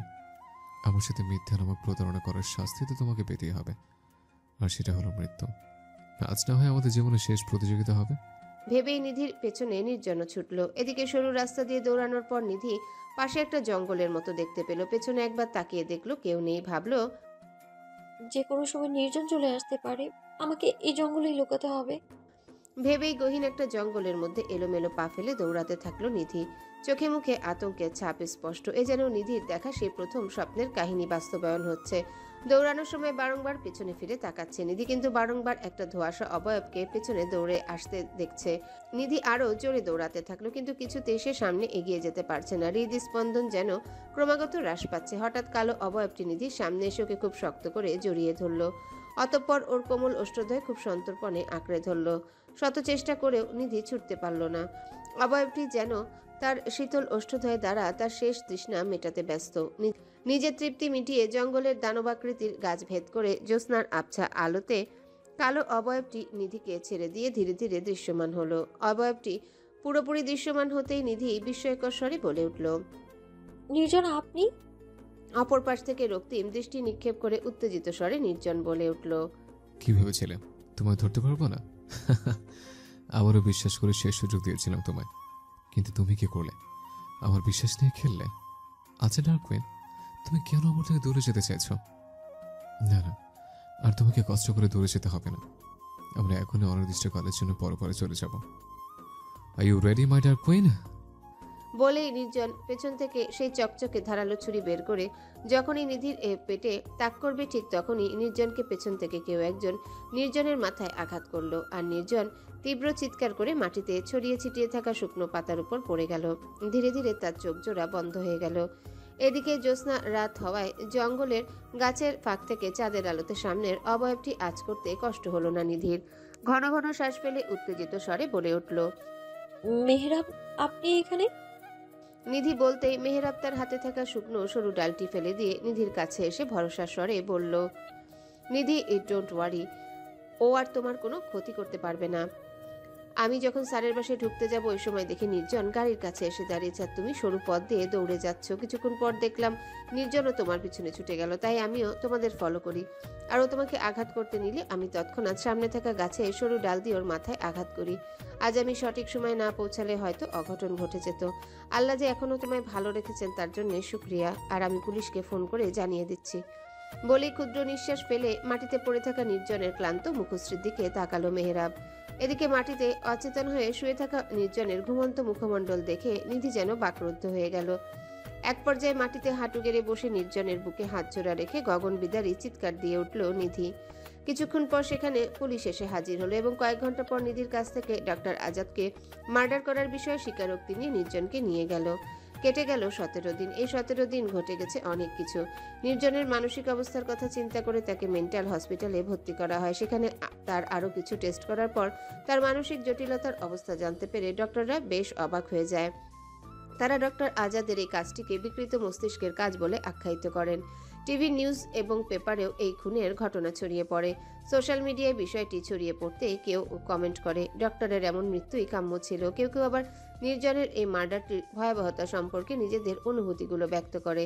এদিকে নিধিকে পুলিশ জিজ্ঞাসাবাদ করলে নিধি কান্নারত অবস্থায় নির্জনের কথা প্রতিটি খুনের বিবরণ দেয়, কিন্তু তার কাছে কোনো প্রমাণ নেই। পুলিশ ডক্টর আজাদের মার্ডার ব্যতীত নির্জনের বিরুদ্ধে আর কোনো প্রমাণ খুঁজে পায়নি। 15 দিন পর নির্জন কিছুটা স্বাভাবিক হলে পুলিশ তাকে রিমান্ডে নিয়ে রিমন হত্যাকাণ্ড থেকে শুরু করে সবকিছু জিজ্ঞাসাবাদ করলে সে শুধু ডক্টর আজাদের খুনের ঘটনা স্বীকার করে, বাকি মার্ডারগুলো আত্মবিশ্বাসের সাথে অস্বীকার করে। নির্জনের কাছ থেকে কথা বের করার জন্য পুলিশ তাকে উত্তম মধ্যম দেয়, কিন্তু সে তার কথায় অনড় থাকে। এতে পুলিশও দ্বিধাদ্বন্দ্বে পড়ে যায়, কারণ তাদের কাছেও কোনো প্রুফ নেই। তাছাড়া নিধির দেওয়া বর্ণনা অনুযায়ী পুলিশ নির্জনের বাসায় গিয়েও কোনো প্রমাণ না পেয়ে হতাশ হয়ে ফিরে আসে। এক মুহূর্তের জন্য নিধিকেই তারা মানসিক রোগী ভেবে নেয়। অবশেষে 17 দিন পর আদালতের কাঠগড়ায় দুজন চিরচেনা মুখ একে অপরের দিকে অপলক দৃষ্টিতে তাকিয়ে আছে। সাক্ষীর আসনে দাঁড়িয়ে নিধি নির্জনের দিকে অসহায় দৃষ্টিতে তাকিয়ে আছে, আর আসামির আসনে দাঁড়িয়ে থেকে নির্জন নিধির দিকে গভীর চাহনি নিক্ষেপ করে আছে। সেই দৃষ্টিতে যেন কোনো ঘৃণা বা ক্ষোভ নেই, আছে শুধু প্রিয়জনকে দীর্ঘ সময়ের জন্য হারানোর তুমুল যন্ত্রণা। আদালতে আসা সদস্যদের মধ্যে চেয়ারে বসে আছে নিধির মা তাহমিনা বেগম, দিগন্ত, নাদিয়া, মাহির, তোহা এবং মেহরাব। এই 17 দিনে নির্জনের বিষয়টি নিয়ে ভেবে ভেবে তারাও যেন মানসিক অবসাদে ভুগেছে। তবুও নিধিকে সর্বোচ্চ দিয়ে সাপোর্ট করার জন্য তারা যেন অনড় ছিল। ইতিমধ্যে আদালতের কাজ শুরু হয়ে গেছে। নিধি কাপা গলায় বিচারকের সামনে তার সাক্ষ্য দিচ্ছে। নির্জনের পক্ষে সরকারি উকিল নিধিকে উদ্দেশ্য করে তার করা অভিযোগগুলো সম্পর্কে বর্ণনা দিতে বলল। নিধি ফোলা চোখে একবার নির্জনের দিকে তাকিয়ে পরক্ষণে চোখ নামিয়ে খুনের বিবরণগুলো বলতে শুরু করলো। তারপর আবারও বলল, আমি সব নিজের চোখে দেখেছি। সে খুন করেছে, তার শার্টে রক্তের দাগ, সবটা দেখেছি আমি। নিধি চিৎকার করে একই কথা বলতে থাকলো। আমাকে বিশ্বাস করুন, আমি সত্যি বলছি। তার বাসায় 2টা ল্যাবরেটরি রুম আছে, সেখানে সব কিছু রাখা আছে, এমনকি সেই লাশগুলো কফিন এবং আলমারিতে রাখা আছে। আমি নিজে চোখে দেখেছি। আমি তাকে ভালোবাসলেও তার অন্যায়গুলোকে কখনোই প্রশ্রয় দেব না আমি। বলে চোখের পানি মুছল নিধি। নিধির কথাগুলো শুনে সরকারি উকিল ব্যঙ্গাত্মক হাসি দিয়ে বলে উঠল, বিচারক মহাশয়, আসুন আমরা সেই রুম 2টার কথা বলি যেখানে আমার মক্কেলের স্ত্রী দাবি করেছেন খুন হয়েছে। মজার বিষয় হলো, মিসেস নিধির কথা শুনে তদন্ত কমিটি নির্জনের বাসায় সেই রুম 2টাতে গিয়ে সেখানে পুরো কাপড় ধোলা আর মাকড়সা জাল ছাড়া আর কিছুই দেখতে পায়নি। মাকড়সা জাল দেখেই বোঝা যায় বহুদিন ধরে রুমটাতে কেউ যায়নি। এই নিন সেই রুম 2টার কিছু ছবি। বলেই বিচারকের নিকট সেই ছবিগুলো দিল। এদিকে নিধি উকিলের এহেন কথা শুনে হতভম্ব হয়ে গেল। ভাবলো, এটা কিভাবে সম্ভব? আমার দেখা ভুল হতেই পারে না। ভেবে মাথায় হাত দিল নিধি। জজ কিছুক্ষণ নীরবে বসে থাকলেন। নিধির চোখে জল জমে উঠেছে। সে বুঝতে পারলো তার কথা কেউ বিশ্বাস করছে না। রুমের সমস্ত প্রমাণ ধ্বংস করা হয়েছে। নিধির মুখে চিৎকার আছে, কিন্তু তার প্রমাণ নেই। এদিকে নিধির সেই স্তম্ভিত চেহারা দেখে নির্জন তীক্ষ্ণ দৃষ্টি নিক্ষেপ করে বাঁকা হাসি দিল। চলে গেল ফ্ল্যাশব্যাক। সেদিন রাতে নিধি নির্জনের বুকে সেন্সলেস হয়ে পড়ে যাওয়ার পর নিধিকে রুমে শুইয়ে দিয়ে নির্জন ভাবলো, যদি নিধি কোনোদিনও সবকিছু প্রমাণ সহ পুলিশের কাছে বলে দেয় তাহলে নিধিকে সারা জীবনের জন্য হারাবে। তাই যে করেই হোক এসব প্রমাণ লোপাট করতে হবে। যেই ভাবা সেই কাজ। নির্জন শুরু করে তার পরিকল্পনার প্রথম ধাপ। সে ভাবতে থাকে লাশগুলোকে চিরতরে মুছে ফেলতে হবে, যেন কোনো চিহ্ন না থাকে। সে রাতে গাড়িতে এক এক করে 5টি লাশ গাড়ির ডিকিতে ভরে 1 ঘন্টা জার্নি করে চুপিসারে লাশগুলো নিয়ে যায় নদীর ধারে। নদীর ঠান্ডা বাতাসের মধ্যে সে ল্যাবরেটরি রুম থেকে আনা অ্যাসিডের বোতলগুলো খুলে লাশগুলোতে ঢেলে দেয়। অ্যাসিডের গন্ধ ও লাশের পোড়া মাংসের ধোঁয়া মিশে যায় বাতাসে এবং লাশগুলো একে একে বালির সাথে মিশে গিয়ে ধ্বংস হয়ে যায়। আর সেগুলো দেখে তৃপ্তির হাসি দেয় নির্জন, কারণ তার সব প্ল্যান চলছে নিখুঁতভাবে। অতঃপর রাতে নিস্তব্ধতা শেষ হতে না হতে নির্জন ফিরে আসে তার রুমে। এইবার তার দ্বিতীয় কাজ হলো রুম থেকে সমস্ত প্রমাণ মুছে ফেলা। সে প্রথমেই খুনের সরঞ্জামগুলো এক এক করে ভেঙে ফেলে। হ্যামার দিয়ে মারার পর যেসব অংশ ভেঙে গিয়েছে সেগুলো প্লাস্টিকের ব্যাগে ভরে অনেক দূরে জঙ্গলে ফেলে আসে। তারপর রুমের সবকিছু নতুনভাবে সাজায়। আলমারিতে রেখে দেয় কিছু পুরনো আসবাবপত্র, কিছু পুরনো দিনের জামা কাপড়, যেন রুমটা দেখলেই মনে হয় বহুদিন ধরে এটা ব্যবহার করা হয়নি। সবশেষে একটা ছোট্ট মেশিন ব্যবহার করে মাকড়সার জাল তৈরি করে দেয়। জালগুলো এমনভাবে বোনা যেন সত্যি বছরের পর বছর কেউ এই রুমে প্রবেশ করেনি। রাতের কাজ শেষ করে নির্জন এক গ্লাস পানি খেয়ে সকাল 7:30টার দিকে নিধির পাশে এসে শান্তিতে ঘুম দেয়। অতীতের স্মৃতিচারণগুলো করে আবারও ডেভিল হাসল নির্জন। এদিকে নিধির পক্ষের উকিল বিচারককে নির্জনের নৃশংস খুনের বিবরণ দিয়ে তার ফাঁসির দাবি করছে। অপরদিকে সরকারি উকিল নির্জনের মানসিক রোগের সমস্ত রিপোর্ট এবং তার অতীত কাহিনী থেকে শুরু হওয়া এ পর্যন্ত ঘটে যাওয়া সকল কাহিনী বিস্তারিত বর্ণনা করলেন। এদিকে নির্জনের অতীত কাহিনীগুলো শুনে আদালতে থাকা বিচারক থেকে শুরু করে সকল সদস্যদের চোখজোড়া ছলছল করে উঠল। কিন্তু সবকিছুর পরেও নির্জন আইন নিজের হাতে তুলে নিয়েছে, যদিও সেটা অসুস্থতা বশত। কিন্তু আইনের চোখে সবাই সমান, কোনো অপরাধী আইনের বেড়াজাল থেকে ছাড়া পাবে না। আদালতের পরিবেশ থমথমে, সবাই নিঃশব্দে অপেক্ষা করছে চূড়ান্ত রায়ের। কাঠগড়ায় দাঁড়িয়ে আছে নির্জন, তার মাথা নত, তার সামনে নিধি দাঁড়িয়ে আছে, তার চোখে দেখা যাচ্ছে অশ্রুর মেঘ। বিচারক একটু থেমে ঘোষণা করার চেষ্টা করছে নির্জনের শাস্তি, কিন্তু ঠিক সেই মুহূর্তে কিছু একটা ঘটে গেল। সবাইকে অবাক করে দিয়ে নির্জন কাঠগড়া থেকে নেমে সামনে থাকা একজন কনস্টেবলকে ধাক্কা দিয়ে সরিয়ে দিল। তার এই আচরণে সবাই স্তম্ভিত হয়ে গেল। কিছুক্ষণের জন্য সবাই জমে গেল, যেন কেউ কিছু বুঝে উঠতে পারছে না কি হলো। নির্জন তীব্র গতিতে নিধির দিকে এগিয়ে গিয়ে তাকে হতবাক করে দিয়ে নিধিকে শক্ত করে জড়িয়ে ধরল। তার ঠোঁট নিধির কানের কাছে নিয়ে গিয়ে মৃদু কণ্ঠে বলে উঠল, তুমি মাছ ছাড়া এসছো কেন? দেখছো না বিচারক থেকে শুরু করে সবাই তোমার দিকে কিভাবে তাকিয়ে আছে? কতবার করে বলেছে আমাকে ছাড়া এই মুখ তুমি কাউকে দেখাবে না। কবে তুমি আমার কথা শুনবে বলো তো? তোমার কি মনে হয় ওই পচে বিচারক আমায় ফাঁসির আদেশ দেবে? দেখ, কোনো সমস্যা নেই, কিন্তু আমি বেঁচে থাকতে কেউ তোমায় দেখবে না, কেউ তোমায় ছুতে পারবে না। আমি আছি, আমি থাকবো ডার্ক কুইন। বলেই নিধির কপালে আলতো করে চুম্বন দিয়ে আবারও জড়িয়ে ধরে বিড়বিড় করে বলতে থাকলো, কেউ দেখবে না, কেউ না। আমি তোমাকে ঢেকে রাখার জন্য আছি তো। তোমার মায়াবী মুখশ্রী ঢেকে রাখার জন্য আমার বুকই যথেষ্ট। নির্জনের এহেন কাণ্ডে নির্জনের বুকে মাথা রেখে ডুকরে কেঁদে উঠল নিধি। তার ভেতরের ভয়াবহ যন্ত্রণা যে সে চেয়েও বোঝাতে পারছে না। এদিকে আদালতে শোরগোল শুরু হলো। বিচারক সবাইকে থেমে যাওয়ার নির্দেশ দিলেন। দুইজন কনস্টেবল নির্জনকে টেনে হিঁচড়ে নিধির থেকে ছাড়িয়ে নিয়ে ওর হাত জোড়ায় হ্যান্ডকাপ পরিয়ে দিল। কয়েক মিনিট চিৎকার করার পর নির্জন কিছুটা স্থির হতেই আদালতের পরিবেশ আবারও নিস্তব্ধ হয়ে গেল। সবাই অপেক্ষা করছে চূড়ান্ত রায়ের জন্যে। কাঠগড়ায় দাঁড়িয়ে আছে নির্জন, তার মুখে কোনো অনুশোচনার ছাপ নেই। ঠোঁটের কোণে হিংস্র হাসি, চোখে এক ধরনের আত্মতৃপ্তি, যেন সে যা করেছে তাতে তার কোনো অনুতাপ নেই। বিচারক তার জায়গায় বসে নীরবে চিন্তা করছেন। ডক্টর আজাদের নৃশংস হত্যাকাণ্ড এবং অন্যান্য মামলার আলোচনা শেষ, কিন্তু নিধির অভিযোগ এবং সব সাক্ষ্য প্রমাণের ভিত্তিতে একটা মাত্রই খুন প্রমাণিত হয়েছে, ডক্টর আজাদের খুন। বিচারক কিছুক্ষণ নীরবে সব শুনে এবং মামলার নথি দেখে রায়ের জন্য কলম হাতে তুলে নিলেন। পুরো আদালত অপেক্ষায় আছে, সবার নিঃশ্বাস যেন আটকে আছে। সেই সাথে নিধির চোখ বেয়ে পড়ছে অনবরত পানি। বিচারক টেবিলে হাতের মুষ্টি রেখে একটু ঝুঁকে বললেন, আসামি নির্জন, তোমার বিরুদ্ধে আনা সকল অভিযোগ এবং সাক্ষ্য প্রমাণ পরীক্ষা করার পর আদালত এই সিদ্ধান্তে উপনীত হয়েছে যে তুমি ডক্টর আজাদকে নির্মমভাবে খুন করেছ। মামলায় অন্য হত্যার অভিযোগগুলো প্রমাণিত হয়নি, কিন্তু ডক্টর আজাদের মৃত্যুর ঘটনার সমস্ত প্রমাণ তোমার বিপক্ষে। বাংলাদেশ দণ্ডবিধির ধারা 302 মোতাবেক ইচ্ছাকৃত খুনের শাস্তি হিসাবে তোমার মৃত্যুদণ্ড কিংবা যাবজ্জীবন কারাদণ্ড হতে পারে। কিন্তু আসামি নির্জনের মানসিক অবস্থা বিশেষ বিবেচনায় এবং তার অপরাধের ধরন দেখে আদালত এটিকে সাধারণ খুন হিসেবে না রেখে সাইকোলজিক্যাল কেস হিসেবে বিবেচনা করছে। ধারা 84 অনুযায়ী যে কোনো মানসিক অসুস্থ ব্যক্তির ক্ষেত্রে তার মানসিক অবস্থার বিচার করা হয় এবং শাস্তির সিদ্ধান্ত সেভাবে নেওয়া হয়। বলেই বিচারক কিছুক্ষণ থামলেন, যেন সবার মনে উত্তেজনা বাড়িয়ে দিচ্ছেন। তারপর তর্জনী দিয়ে চশমাটা ঠিকঠাক করে আবারও বললেন, আদালত সিদ্ধান্ত নিয়েছে যে আসামি নির্জনকে প্রথম 5 বছর মানসিক হাসপাতালে চিকিৎসার জন্য পাঠানো হবে। চিকিৎসা শেষে যদি চিকিৎসক দল তার মানসিক অবস্থা স্থিতিশীল বলে ঘোষণা করে, তবে বাকি 5 বছর তাকে কারাগারে রাখা হবে। যদি তার মানসিক অবস্থা স্থিতিশীল না হয়, তবে চিকিৎসার মেয়াদ বৃদ্ধি করা হবে। অতঃপর বিচারক তার কণ্ঠকে আরও দৃঢ় করে বললেন, আদালত বাংলাদেশ দণ্ডবিধির ধারা 84, 302 এবং ধারা 325 অনুযায়ী এই রায় ঘোষণা করছে। আসামি নির্জনকে মোট 10 বছরের কারাদণ্ড দেওয়া হলো। এর মধ্যে প্রথম 5 বছর মানসিক হাসপাতাল এবং পরবর্তী 5 বছর কারাগারে কাটাতে হবে। বিচারকের হাতের কলম টেবিলে পড়ে গেল। পুরো আদালত নীরব হয়ে গেল, যেন শাস্তি ঘোষণার ওজন সবাই অনুভব করছে। নির্জন একটু মুচকি হাসল, যেন এই শাস্তি তার কোনো ভয় বা কষ্টের কারণ নয়, এগুলো তার কাছে কোনো ব্যাপারই নয়। নির্জন নিধির দিকে তীক্ষ্ণ দৃষ্টিতে তাকিয়ে মনে মনে ভাবল, হাসপাতাল হোক বা জেল, আমি সবকিছু উপভোগ করব। কিন্তু তুমি তো আমার থেকে পালাতে পারবে না ডার্ক কুইন। আমি ফিরে আসব, আমি আবার তোমার কাছে আসব।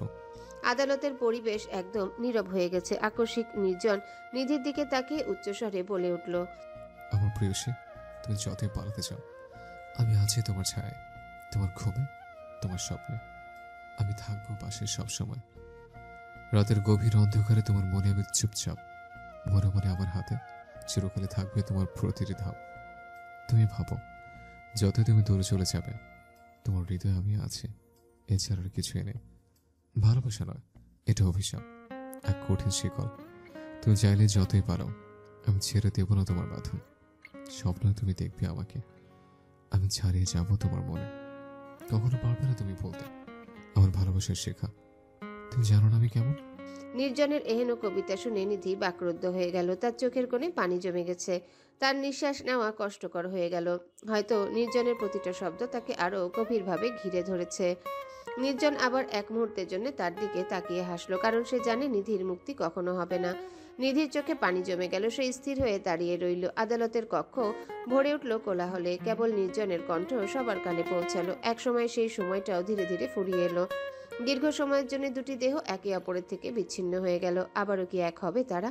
আবারও কি ফিরে আসবে সেই সুখময় দিন, যেখানে নিধি তার কল্পনার রাজ্যে এক সুন্দর স্বপ্ন সাজিয়েছিল তার পাগল প্রেমিককে নিয়ে? সময়ের সাথে তাল মেলানো দেয়, স্বপ্নগুলো ঝরে যায় কাটার মতো। বাঁচতে চাওয়ার লড়াইটা আজকাল বড়ই কঠিন হয়। কেটে গেল 10টি বছর। এই 10টি বছরের এক একটি দিন, এক একটি রাত ছিল নিধির কাছে তীব্র যন্ত্রণার। তারই সমপরিমাণ কষ্ট পেয়েছে নির্জন। মাঝে মাঝে নির্জনের সাথে দেখা করতে গিয়েছে নিধি। প্রথম দিকে নির্জন অনেক পাগলামি করলেও চিকিৎসকদের সঠিক চিকিৎসায় ধীরে ধীরে সুস্থ হয়েছে নির্জন। এখন আর নির্জন তার মন এবং হৃদয়ের সাথে কথা বলে না। সে যেন আর 5 জন স্বাভাবিক মানুষের মতো ব্যবহার করে। কিন্তু নিধির প্রতি পাগলামি, ভালোবাসা এখনো অবিচল, যদিও সেটা সবার আড়ালে। নির্জন জেলে যাওয়ার পর নিধির পরিবারের পাশাপাশি মেহরাবও নিধিকে মানসিকভাবে সাপোর্ট দিয়েছে। অতঃপর মেহরাব মনোবিজ্ঞান নিয়ে উচ্চশিক্ষার জন্য লন্ডনে যাওয়ার আগে নিধিকে একটা চিঠি দিয়ে যায়। নিধি সেই চিঠি পড়ে হতবাক হয়ে যায়। চিঠিতে লেখা ছিল, প্রিয় নিধি, তোমার কাছে একটি দীর্ঘ চিঠি রেখে দিতে যাচ্ছি। আর জানি না এই চিঠি তুমি কখন পড়বে, কিন্তু যখন পড়বে তখন হয়তো আমি এই দেশে থাকবো না। কিছু কথা হয়তো তুমি জানো, আবার কিছু হয়তো জানো না, কিন্তু আজ এই মুহূর্তে তোমার কাছে আমি সব খুলে বলতে চাই। অনেক আগে থেকেই আমি তোমায় ভালোবাসি নিধি। যখন আমরা প্রতিবেশী ছিলাম, তখন আমি আমার মনটা তোমার কাছে খুলে দেওয়ার সাহস পাইনি। তবে এই যে সময় চলে গেল, আমি উপলব্ধি করেছি এখন কিছু কথা বলার, কিছু অনুভূতি প্রকাশ করার সময় এসেছে। তোমার পাশে থাকলে অনেক কিছুই বলার ইচ্ছে ছিল, কিন্তু শঙ্কা ছিল যেন না কখনো হারিয়ে ফেলি তোমাকে। কিন্তু মনে হয় আমার অনুভূতিগুলো বলা জরুরি ছিল একবার হলেও।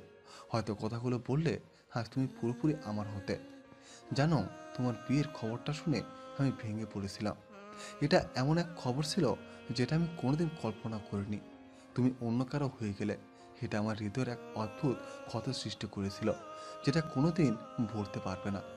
আমি তোমার সুখের জন্য অবশ্যই খুশি, কিন্তু আমি নিজেকে ধরে রাখতে পারছি না। আমার পৃথিবী যেন এক মুহূর্তে অন্ধকার হয়ে গিয়েছে। তবে জানো নিধি, ভালোবাসা কখনো এক রকমের নয়। কিছু ভালোবাসা পূর্ণতা পায় না, কিন্তু সেই অপূর্ণ ভালোবাসার মধ্যে এক ধরনের শান্তি লুকিয়ে থাকে। আমি জানি তুমি ভালো থাকবে, আমি জানি তুমি সুখে থাকবে, আর তার মধ্যেই আমি আমার ভালোবাসার শেষ দাগ রেখেই নিশ্চিন্ত হতে পারি। তোমার জন্য কিছু ছন্দ লিখে যাচ্ছি, জানি না কখনো তুমি এগুলো পড়বে কিনা। তুমি যেমন বৃষ্টি, মাটির স্নিগ্ধতা, যেমন আলো অন্ধকারের মাঝে এক আশার কোণা। তুমি যেমন পাখি আকাশে উড়ে চলে, যেমন স্বপ্ন কখনো জাগ্রত কখনো হারিয়ে যায়। আর কিছু বলার নেই নিধি, আমি জানি তুমি কখনো বুঝবে না, কিন্তু এই চিঠির প্রতিটি শব্দই আমার হৃদয়ের গভীরতা থেকে উঠে এসেছে। তোমার জন্য শেষবারের মতো একটাই বাক্য লিখেছি, some loves remain incomplete, it in their incompleteness there lies a certain grace. আমি জানি তুমি নিজে একদিন এই শান্তির অর্থ বুঝবে। আমার কথা মনে রেখো, এবং যদি কখনো আমার সাহায্য প্রয়োজন হয়, তুমি জানো আমি কোথায় আছি। এটি তোমার অজানা ভালোবাসা, মেয়েরা। পুরো চিঠিটা পড়ে নিধিও কান্না করেছিল, কিন্তু তার মন তো এক পুরুষে আটকে আছে। দীর্ঘ 10 বছর পর থানার বাইরে দাঁড়িয়ে আছে নিধি, তাহমিনা বেগম, দিগন্ত, নাদিয়া এবং ওদের একমাত্র ছেলে সীমান্ত ইসলাম নাভিন। ওর বয়স 9.5 বছর। আর তাদের পাশে দাঁড়িয়ে আছে তোহা এবং মাহিরের একমাত্র ছেলে মিহাদ ইসলাম তাহির। ওর বয়স 8 বছর 6 মাস। থানার সব নিয়ম নীতি মেনে নির্জনকে থানার বাইরে নিয়ে আসা হলে দিগন্ত ছুটে গিয়ে নির্জনকে জড়িয়ে ধরে। নির্জনও বহু বছর পর প্রিয় বন্ধুটিকে খুশি মনে জড়িয়ে ধরে। আজ এই স্পর্শে নির্জনের কোনো প্রতিক্রিয়া দেখতে না পেয়ে ভীষণ শান্তি পায় দিগন্ত। একে একে সবার সাথে কথা বলে নিধির সামনে এসে নির্জন মুচকি হেসে মৃদুস্বরে জিজ্ঞাসা করে, সবারই দেখছি বাচ্চারা বড় হয়ে গেছে, আমাদেরটা কবে হবে? এতদিন পর প্রথম সাক্ষাতে নির্জন যে এমন কথা বলবে কল্পনা করেনি নিধি। মন খারাপ করে ভাবতে থাকলো, 10 বছর আগে তার পেটেও তো একটি ভ্রূণের সৃষ্টি হয়েছিল, কিন্তু অতিরিক্ত জার্নি এবং মানসিক অবসাদের কারণে নির্জন জেলে যাওয়ার 15 দিন পর ভ্রূণটি নিঃশেষ হয়ে যায়। কথাগুলো ভাবতে চোখের কোণে পানি জমে গেল নিধির। নিধি নির্জনের হাত ধরে মৃদু স্বরে সেই ভ্রূণটির কথা বলল। সবকিছু শুনে নির্জনের হাসি মুখটা সেখানেই চুপসে গেল। নির্জন নিধির হাত শক্ত করে ধরে বলল, সব হবে। আবার নতুন করে আমাদের স্বপ্নের জগৎ করব, সেখানে থাকবে শুধু সুখ আর সুখ। ডার্কউইন। নির্জন জেল থেকে বের হওয়ার 1 মাস পর নিধি ডক্টর মায়ের সাথে দেখা করে কৃতজ্ঞতা প্রকাশ করে এবং তার চেম্বারে বসে গল্প জুড়ে দেয়। ঠিক সেই সময় পেছন থেকে একটা পুরুষালী গম্ভীর কণ্ঠস্বর ভেসে আসে। মায়া, তুমি পেশেন্টের সাথে এত গল্প জুড়ে দিয়েছো কেন? তোমাকে তো বলেছি প্রয়োজনের অধিক সময় কারোর সাথে কথা বলবে না। তোমার মনের সব কথা শুধু আমার সাথে বলবে। আকস্মিক এহেন কথায় নিধি পিছন ফিরে তাকিয়ে বলল, নিশাদ আঙ্কেল, আপনি এখানে? নিশাদ রহমান নিধির দিকে এক পলক বিরক্তিকর দৃষ্টিতে তাকিয়ে পরক্ষণে ডক্টর মায়ার দিকে তাকিয়ে বললেন, 5 মিনিট সময় দিলাম, তাড়াতাড়ি বাইরে এসো, তোমাকে নিয়ে ঘুরতে যাব। বলেই কেবিন থেকে হনহন করে বেরিয়ে গেলেন। এদিকে নিধি হতভম্ব চাহনি নিক্ষেপ করতে ডক্টর মায়া দীর্ঘশ্বাস ফেলে বলতে লাগলেন, তোমার আঙ্কেল একজন মানসিক রোগী ছিলেন। সে আমার সাথেও নির্জনের মতো আচরণ করেছে, তবে কাউকে খুন করেনি। তার রোগের নাম হলো অথেলো সিনড্রোম। এটি এক ধরনের মানসিক রোগ, যেখানে একজন ব্যক্তি তার সঙ্গীর প্রতি অবিরাম ও অবাস্তব হিংসা এবং সন্দেহ অনুভব করে। এই রোগের নামকরণ হয়েছে শেক্সপিয়ারের বিখ্যাত চরিত্র অথেলো এর নাম থেকে, যিনি তার স্ত্রী ডেসডেমোনার প্রতি অতিরিক্ত সন্দেহের কারণে তাকে হত্যা করেন। তোমার আঙ্কেল বিয়ের কিছুদিন পর আমাকে অবিরাম সন্দেহ, আমার উপর নিয়ন্ত্রণের চেষ্টা, গোপনে নজরদারি, হিংস্র এবং আক্রমণাত্মক আচরণ, অন্যের সঙ্গে মিশতে না দেওয়া, অযৌক্তিক প্রশ্ন, অন্যায় দোষারোপ থেকে শুরু করে বিভিন্নভাবে আমায় টর্চার করে। এমনকি মেহরা বড় হবার পর ওর সাথেও কথা বলতে দিত না। অবশেষে অনেক কাহিনীর পর আমি মেন্টাল হসপিটালে যোগাযোগ করি, তাকে চিকিৎসার জন্য পাঠাই এবং তোমাদের পাশের বাসাটা ছেড়ে অন্য জায়গায় শিফট হই। আর তোমার আঙ্কেলের অথেলো সিনড্রোমের কারণ হলো হীনমন্যতা ও আত্মবিশ্বাসের অভাব। তার পরিবার থেকে দীর্ঘ সময় প্রতারণার ও অভিজ্ঞতার এবং আঘাত পেতে পেতে এক সময় সে এমন হয়ে যায়, আর তার প্রভাব পড়ে আমার ওপর। অবশেষে দীর্ঘ 15 বছর পর তাকে আমি নিজের কাছে ফিরে পাই। এই রোগের চিকিৎসা দীর্ঘ মেয়াদি, কেউ ভালো হয়, কেউ আবার একই রকমই থেকে যায়, কিন্তু আল্লাহর কাছে অনেক শুকরিয়া, তিনি আমায় নিরাশ করেননি। তবে কি জানো, প্রতিটি মানুষের মধ্যে একটি সাইকো ও সত্তা লুকিয়ে থাকে, যা বিভিন্ন পরিস্থিতিতে উন্মোচিত হতে পারে। চাপ, অতিরিক্ত সন্দেহ বা মানসিক অস্থিরতার ফলে এই সত্তা প্রকাশ পায়। কিছু মানুষ এটি সচেতনভাবে নিয়ন্ত্রণ করতে পারে, তবে অন্যরা অজান্তে এটি শাসন করতে শুরু করে। কখনো কখনো মানুষের অজ্ঞাত সাইকোলজিক্যাল প্রবণতা তাদের আচরণকে একদম পরিবর্তন করে দেয়। এটি তাদের সম্পর্ক, আচরণ এবং মনোভাবের উপর গভীর প্রভাব ফেলে, যা প্রায় সাইকোপ্যাথিক আচরণের দিকে ধাবিত করে। আমার স্বামীও এরকম। সে সুস্থ হলেও আমার প্রতি তার পজিটিভনেস এখনও একই রকম আছে। হয়তো সে কখনোই যাবে না। আচ্ছা, অনেক কথা হলো, আরও দেরি করলে আমার জনাব রেগে যাবে। আমি গেলাম, দোয়া করি তোমার বাকিটা জীবন সুখময় হোক। বলেই ডক্টর মায়া মিষ্টি করে হেসে বিদায় নিলেন। তারপর তারপর কেটে গেল আরও 9 মাস। এই 9 মাস 10 বছরের পুরনো স্মৃতিগুলোকে সুখে ভরিয়ে মুছে ফেলার চেষ্টা করছে নির্জন। নিধি আবারও অন্তঃসত্ত্বা হলো। একজন গাইনি ডক্টরের পরামর্শে সব নিয়মকানুন মেনে চলতে থাকলো। 9 মাস পর লেবার পেন উঠে নর্মাল ডেলিভারিতে কন্যা সন্তানের বাবা মা হলো নিধি এবং নির্জন। নির্জন এবং নিধি তাদের মেয়ের নাম রাখলো নিহারিকা ইসলাম, নিহার। নিহারের গায়ের রং নিধির মতো ফর্সা হলেও চেহারার গড়ন হয়েছে নির্জনের মতো। এ যেন নির্জনের রাজকন্যা। নিহারকে ঘুম পাড়িয়ে নিধি ব্যালকনিতে গিয়ে আকাশে ভেসে বেড়ানো মেঘগুলোকে দেখতে থাকলো। নির্জন নিধির পাশে গিয়ে দাঁড়ালো। অতঃপর নিধির মাথায় হাত বুলিয়ে দিয়ে জিজ্ঞাসা করলো, ওই আকাশের দিকে তাকিয়ে কি দেখছো? নিধি মুচকি হেসে বলল, ধূসর রঙা মেঘগুলোকে দেখছি। জানেন, আকাশে ভেসে বেড়ানো মেঘগুলো দেখতে আমার খুব ভালো লাগে। এই মুহূর্তে বেশ ভালো লাগছে মেঘগুলোকে। মন চাইছে একবার ছুঁয়ে দিতে পারতাম যদি। নিধির এহেন কথা শুনে মনে মনে ভীষণ হিংসা হলো নির্জনের। মেঘের দিকে তাকিয়ে বাঁকা হেসে ভাবলো, আমি চ্যালেঞ্জ করলাম, আমি তোর থেকে আমার ডার্কপয়েন্টকে অনেক দূরে নিয়ে যাব, যেখানে তোর অবস্থান হবে নিচে আর আমাদের অবস্থান হবে উপরে। ভূমি থেকে তোকে আর চাইলেও সে দেখতে পাবে না। ভেবেই বাঁকা হেসে নিধির কোমরে হাত দিয়ে কাছে টেনে ওর গালে আলতো করে চুমু দিল নির্জন। এদিকে শীতের ছুটিতে মাহির, তোহা, দিগন্ত এবং নাদিয়া প্ল্যান করে তাদের সন্তান সহ সাজেক ভ্যালিতে ঘুরতে এসেছে। শীতের সময় সাজেক ভ্যালি একেবারে অন্যরকম সুন্দর এবং স্বপ্নময় জায়গা হয়ে ওঠে। পাহাড়ি এলাকা, মেঘের ঘনঘটা এবং ঠান্ডা হাওয়ায় শীতকালীন সাজেক ভ্যালিকে এক অসাধারণ অভিজ্ঞতা দেয়। শীতের সময় এখানে তুষারপাত হয়, যেটা জায়গাটিকে আরো মনোরম করে তোলে। রাস্তা দিয়ে চলার সময় পাহাড়ের মাঝে সূর্যের আলো এবং শীতের ঠান্ডা মিশে এক শান্তিপূর্ণ পরিবেশ তৈরি করে। গ্রামের বাড়ি, সাদা তুষারের চাদর এবং সবুজ পাহাড়ের সাথে মিলিয়ে সাজেক ভ্যালির শীতকাল একেবারেই মনোমুগ্ধকর। দিগন্ত এবং নাদিয়া, মাহির এবং তোহা সাজেক ভ্যালিতে রিসোর্ট ৭৭ নামে একটা পরিচিত রিসোর্টে উঠেছে। এখানে তারা পাহাড়ের উঁচু জায়গায় বসে প্রাকৃতিক দৃশ্য উপভোগ করছে, যেখানে চারিপাশে শুধু পাহাড় আর মেঘের সমারোহ। এই রিসোর্টটা খুবই জনপ্রিয়, কারণ এটি সাজেকের সুন্দর প্রকৃতি এবং পাহাড়ি জীবনের সঙ্গে একীভূত হয়ে থাকে। রিসোর্টের শান্ত পরিবেশ এবং আধুনিক সুবিধা তাদেরকে এক আদর্শ অবকাশ যাপন করতে সাহায্য করছে। বিষয়গুলো নিয়ে ওরা একে অপরের সাথে কথা বলছে। ঠিক সেই সময় সেখানে এসে ইহান এবং আফরিন তাদের 6 বছরের কন্যা জাফরিন নাহার ইনায়াকে নিয়ে হাজির হতে মুখোমুখি হয়ে যায় দিগন্ত এবং নাদিয়ার।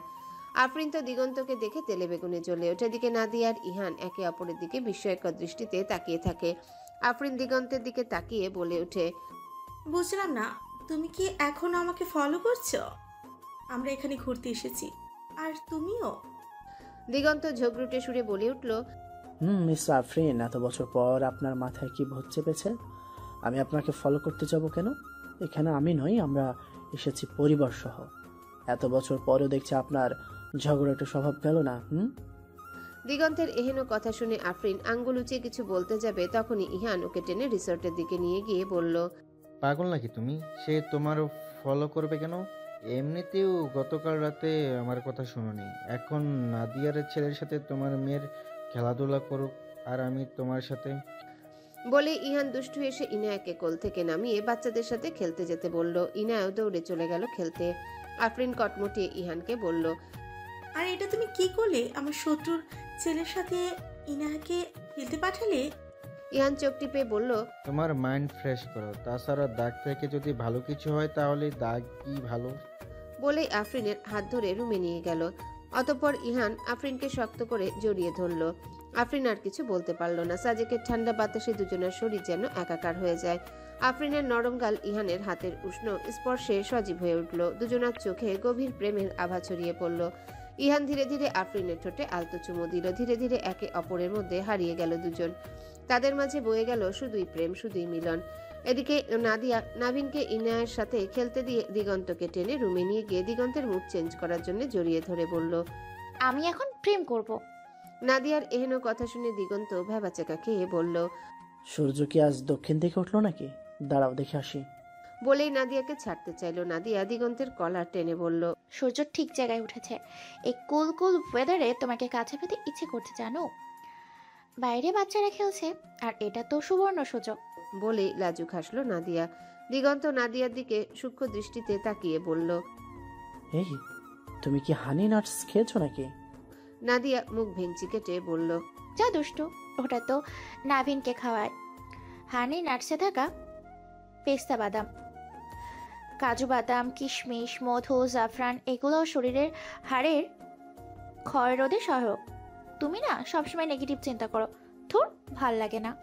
বলেই মুখ অন্যদিকে ঘুরাতেই দিগন্তর ঘাড়ে চুমু দিয়ে নাদিয়াকে সামনে ফিরিয়ে ওর ঠোঁটজোড়া আঁকড়ে ধরল। অতঃপর সাজেকের ঠান্ডা হাওয়ায় তাদের দেহ ধীরে ধীরে এক হয়ে গেল। দিগন্ত নাদিয়ার চোখে গভীর ভালোবাসার দৃষ্টি ফেলে আর নাদিয়া তার ঠোঁটে চুমু দিয়ে সাড়া দিল। চারিপাশের নীরবতা যেন তাদের অনুভূতির গভীরতা আরো বাড়িয়ে দিল। ভেসে গেল দুজন গভীর ভালোবাসার সুখ সায়রে। এদিকে রিসোর্টের রুমের ব্যালকনিতে গায়ে গোলাপি রঙের শাল জড়িয়ে ব্যালকনিতে দাঁড়িয়ে আছে তোহা। বাইরে তাহির, নাভিন, ইনায়া খেলছে, সেগুলো দেখছে আর মিটিমিটি হাসছে। হঠাৎ মাহির পেছন থেকে স্বপ্নচারিণী বলে ডাক দিতেই তোহা পেছনে তাকিয়ে দেখলো মাহির হাঁটু গেড়ে হাতে একগুচ্ছ গোলাপ ফুল নিয়ে মুগ্ধ নয়নে তাকিয়ে আছে। তোহা অবাক হয়ে বলল, হঠাৎ এগুলো এনেছেন যে? মাহির মুচকি হেসে তোহার হাত ধরে চুমু দিয়ে বলল, চুপ, একদম চুপ। আমি বলবো তুমি শুনবে। 1 বাংলা, স্বপ্নচারিণী আমি তোমাকে ভালোবাসি। 2 ইংরেজি, dream weaver I love you. 3 Hindi, मैं तुमसे प्यार करती हूँ। 4 फरासी, ड्रीम वेवर जेता में। 5 स्पैनिश, ड्रीम वेवर टे क्वेरो। 6 जर्मन, ड्रीम वेवर एक लिबेदिक। 7 इतालियो, ड्रीम वेवर टी आमो। अरबी, তোহা আনা আহাবুক। 9 রাশিয়ান, ড্রিম ওয়েভে ইয়া তেব্বা লুবেলু। 10 চীনা, ড্রিম ওয়েভে উ আয়নিও।